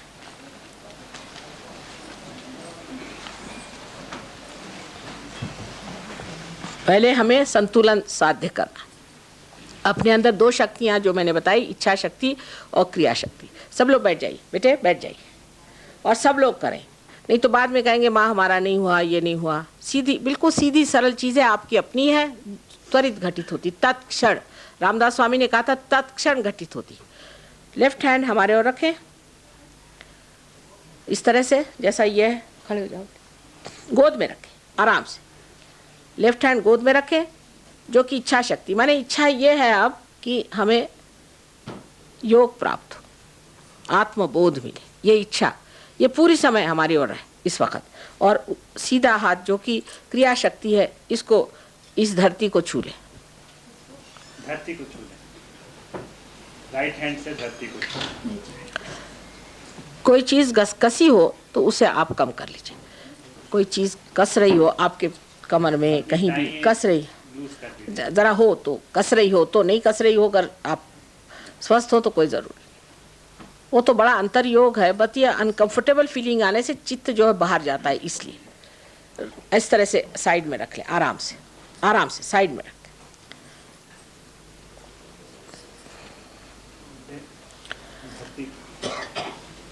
अब ये संतुलन के लिए दे रहे हैं कि लेफ्ट साइड जो इच्छा शक्ति है, जो ईड़ा नाड़ी है, उसको पहले थोड़ी सी सफाई हो जाती है। ये आप ही अपना कर रहे हैं, मैं कुछ नहीं कर रही।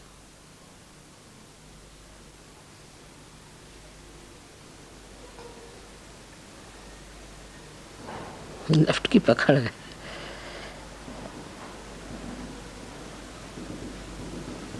राइट नहीं। इस अपनी धरती माँ से ये कहिए कि हमारे अंदर जो भी जड़ता है उसे आप खींच लीजिए, जो भी जड़ता हमारे अंदर है उसे आप खींच लीजिए।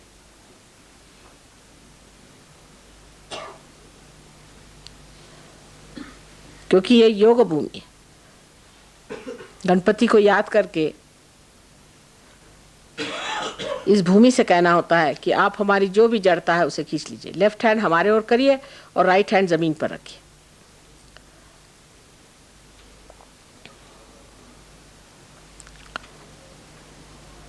हाँ,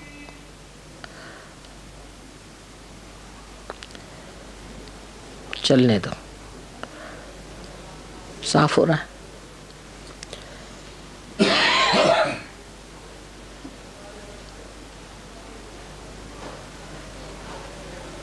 बेटर आ रही लेफ्ट में थोड़ी थोड़ी ठंडी ठंडी हवा, देखिए।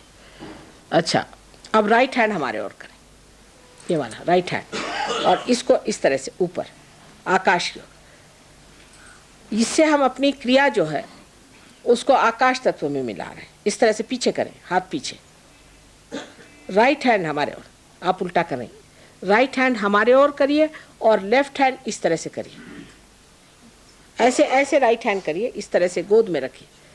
ना ना ना ना, इनको बताइए तो दोनों ही हाथ ऊपर के, कंफ्यूज हो जाते हैं।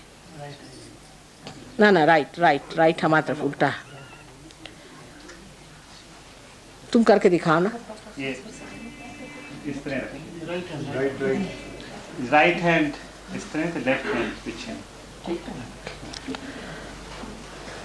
मैंने आकाश तत्व के और हम अपनी क्रिया शक्ति जिससे कि हम कर्म जोड़ते हैं, अहंकार जोड़ते हैं, उसको छोड़ रहे हैं आकाश तत्व में।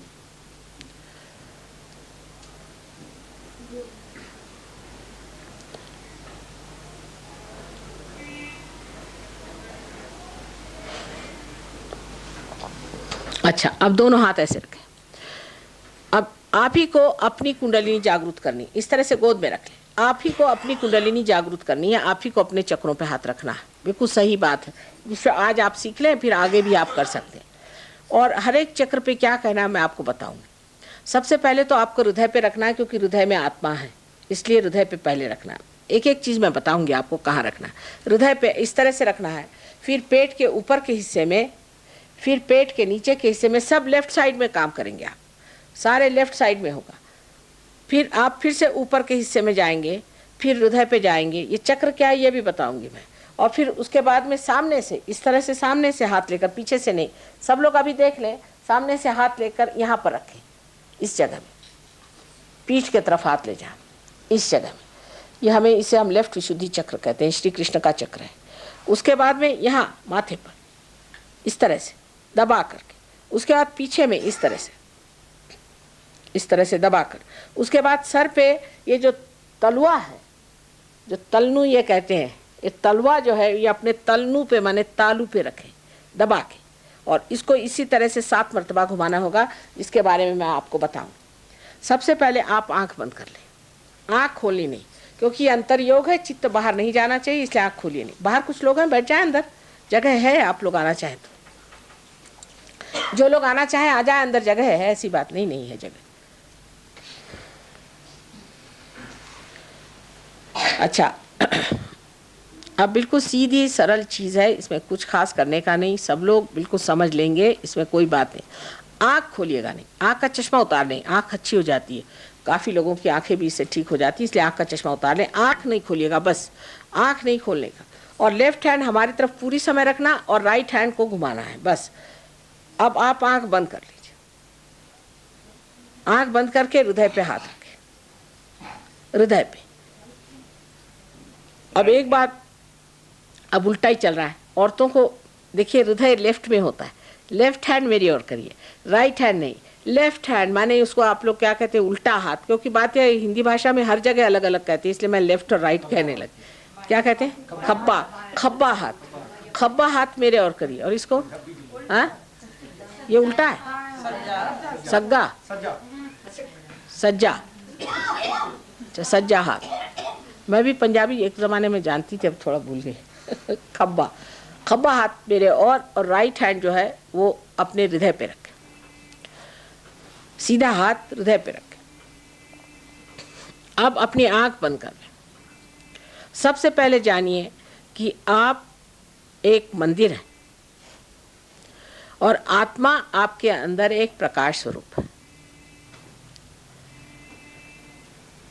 आप अपने प्रति कोई न्यूनता की भावना न रखें कि मैं खराब हूँ, मैं पापी हूँ, मैं पतित हूँ, मैंने ये किया। अब जो भी मैंने लेक्चर में कहा सब भूल जाइए, कोई चीज़ याद रखने की ज़रूरत नहीं। कोट के अंदर से हाथ रखिए, अच्छा रहेगा, कोट के अंदर से हृदय पे। अब हृदय पे हाथ रख के आँख बंद करिए। आप भी हृदय पे हाथ रखिए, लेफ्ट हैंड हमारे ओर करिए, जो लोग अभी आए लेफ्ट हैंड हमारे ओर करके आँख बंद कर लीजिए, आँख मत खोलिएगा, बस। अब आप कहिए, मन में कहिए, जोर से नहीं, कि माँ मैं क्या आत्मा हूँ? ऐसा सवाल मुझसे पूछे 3 बार, क्या मैं आत्मा हूँ माँ? क्या मैं आत्मा हूँ? जो आप हैं, ये बड़ा मूलभूत प्रश्न है, ये सवाल आप पूछिए।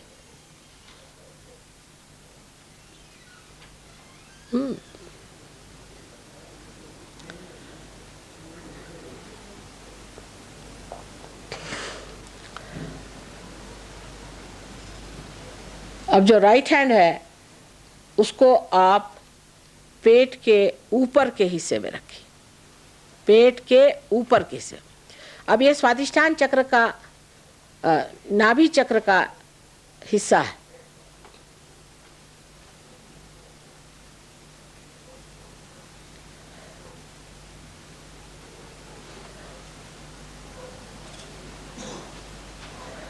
ये चक्र में गुरु का तत्व निहित है।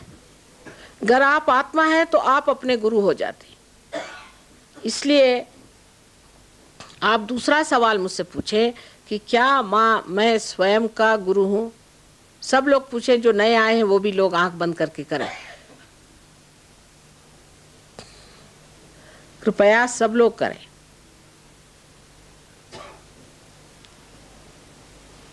क्या मैं स्वयं का गुरु हूँ माँ? क्या मैं स्वयं का गुरु हूँ? 3 बार ये प्रश्न पूछिए। ये आपका गुरु तत्व जो कि अनेक गुरुओं ने बनाया हुआ है, आदि गुरु ने बनाया हुआ है।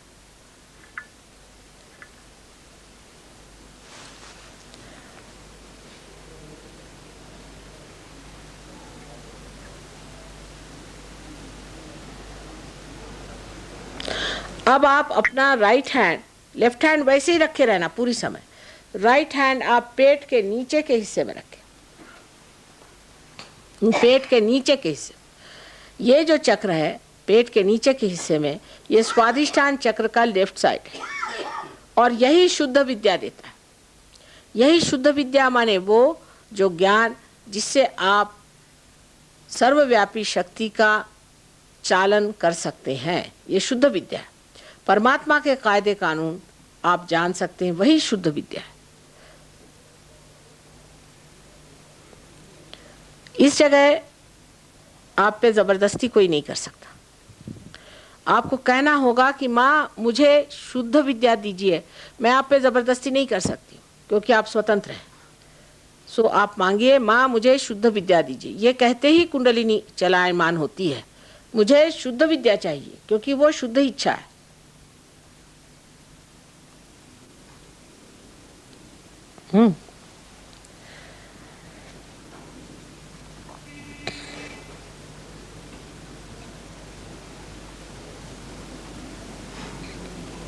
हो गए। ये 6 मर्तबा कही क्योंकि इस चक्र के 6 पंखुड़ियां हैं।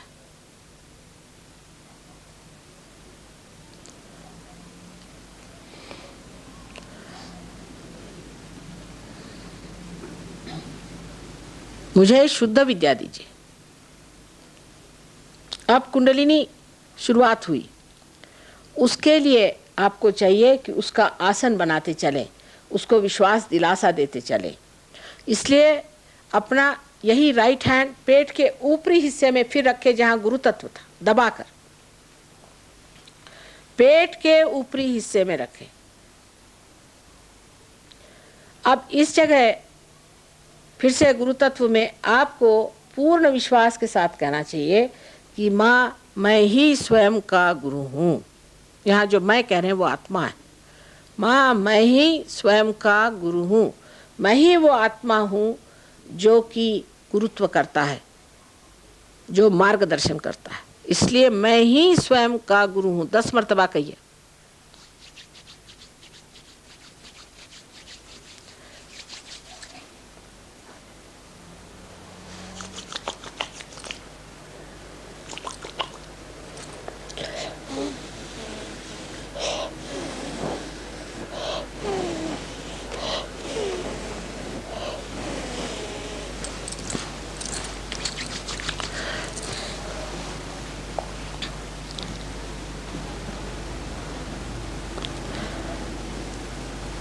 अब अपना राइट हैंड आप उठा करके और हृदय पे फिर से रखें जहां पर था पहले।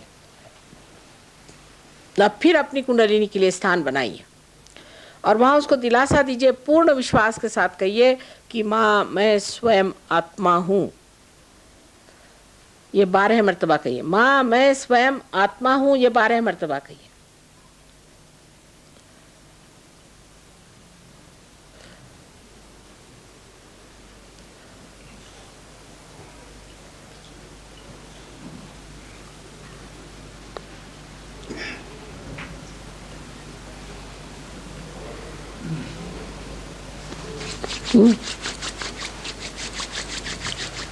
बारह मर्तबा कहिए।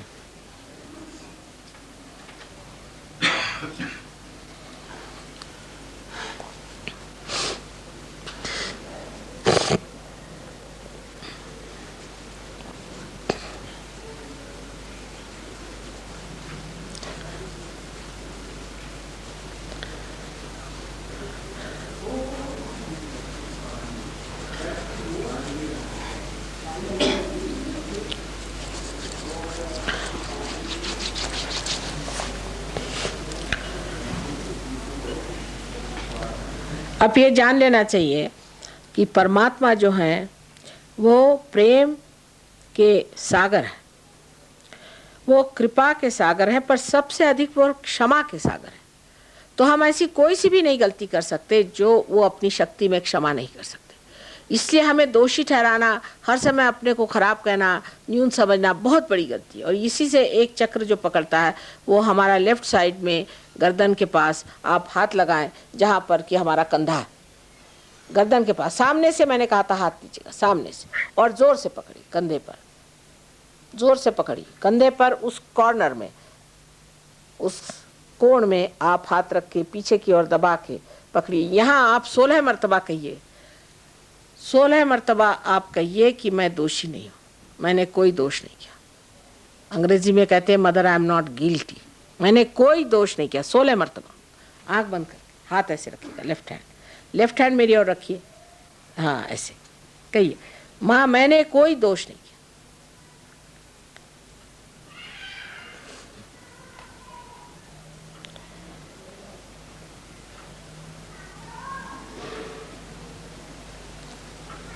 सोलह मरतबा।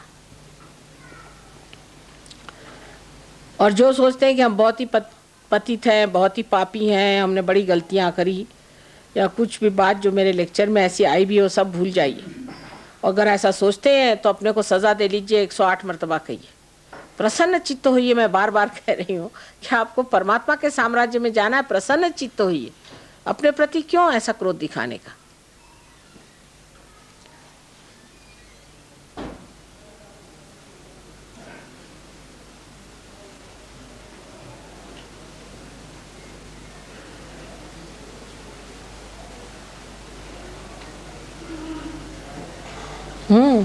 उठा।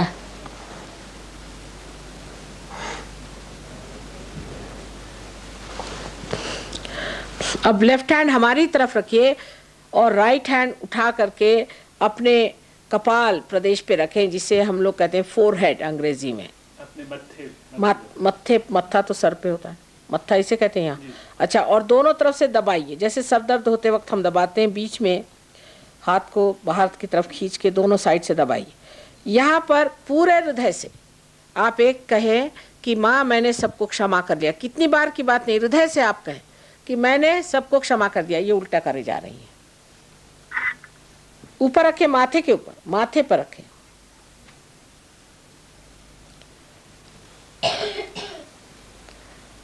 आप लोग उल्टा क्यों कर रहे हैं? राइट हैंड को रखना है दबा के। अब पूरे हृदय से कहें। बहुत से लोग ये कहेंगे कि माँ माफ करना मुश्किल है। अरे भाई, कुछ नहीं करते आप, माफ नहीं करते तो भी कुछ नहीं करते, करते हैं तो भी कुछ नहीं करते, सिर्फ ये जमा खर्च है। लेकिन जब आप नहीं करते हैं तो आपके एक बोझा लिए घूम रहे हैं और दूसरे के हाथों खेल रहे हैं। इसलिए अच्छा बेहतर कह दीजिए कि मैंने सबको माफ कर दिया है, सरसकट।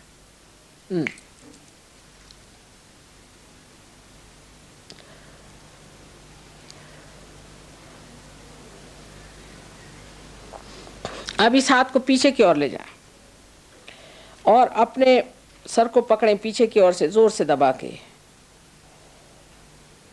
अब यहाँ पर क्योंकि आप हर बार ये सोचते मैंने ये गलती करी, मैंने वो गलती करी, एक बार कह डालिए कि परमात्मा अगर तेरी शान में मैंने कोई गलती की हो तो मुझे क्षमा कर दे। एक बार कह डालिए हृदय से। सर के पीछे में हाथ रखें, बराबर बीचों बीच, सर के पीछे के हिस्से में, गर्दन पे नहीं, गर्दन पर नहीं रखने की, सर के पीछे के हिस्से में दबा के पकड़िए। बोझा सा वहाँ है, देखिए, कह दीजिए बोझा उतार दीजिए कह करके। लेकिन कोई अपने पे दोष नहीं लेना, अपने दोष न गिनना कि मैंने ये पाप किए। सिर्फ ये कि अगर किया हो कुछ ऐसा जाने अनजाने तो उसे आप क्षमा कर दीजिए, बस एक बार कह दीजिए पूर्ण हृदय से।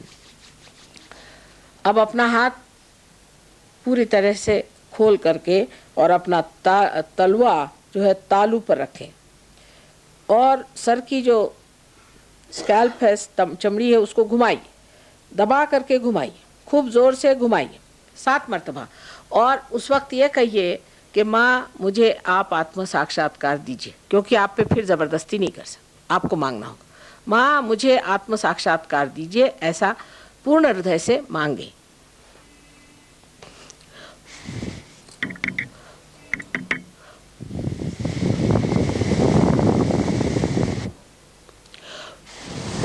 क्या चले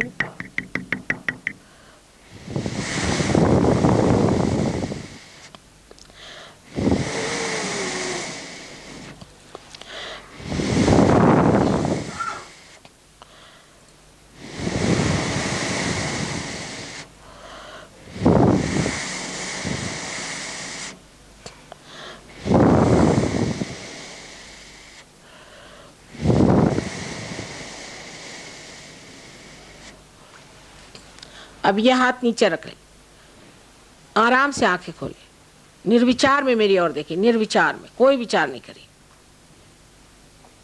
कोई विचार नहीं करिए। आप निर्विचार समाधि में उतर गए। अब ऐसे हाथ रखिए, दोनों हाथ इस तरह से, हाथ नहीं लाएं, इस तरह से रखें, पूरी तरह से इस तरह से रखें।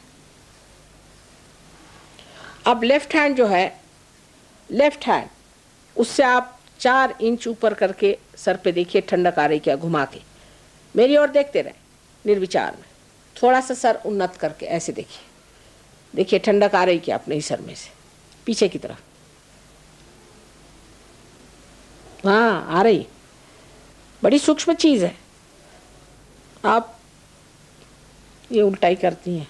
लेफ्ट हैंड से देखिए बहन जी, लेफ्ट हैंड से।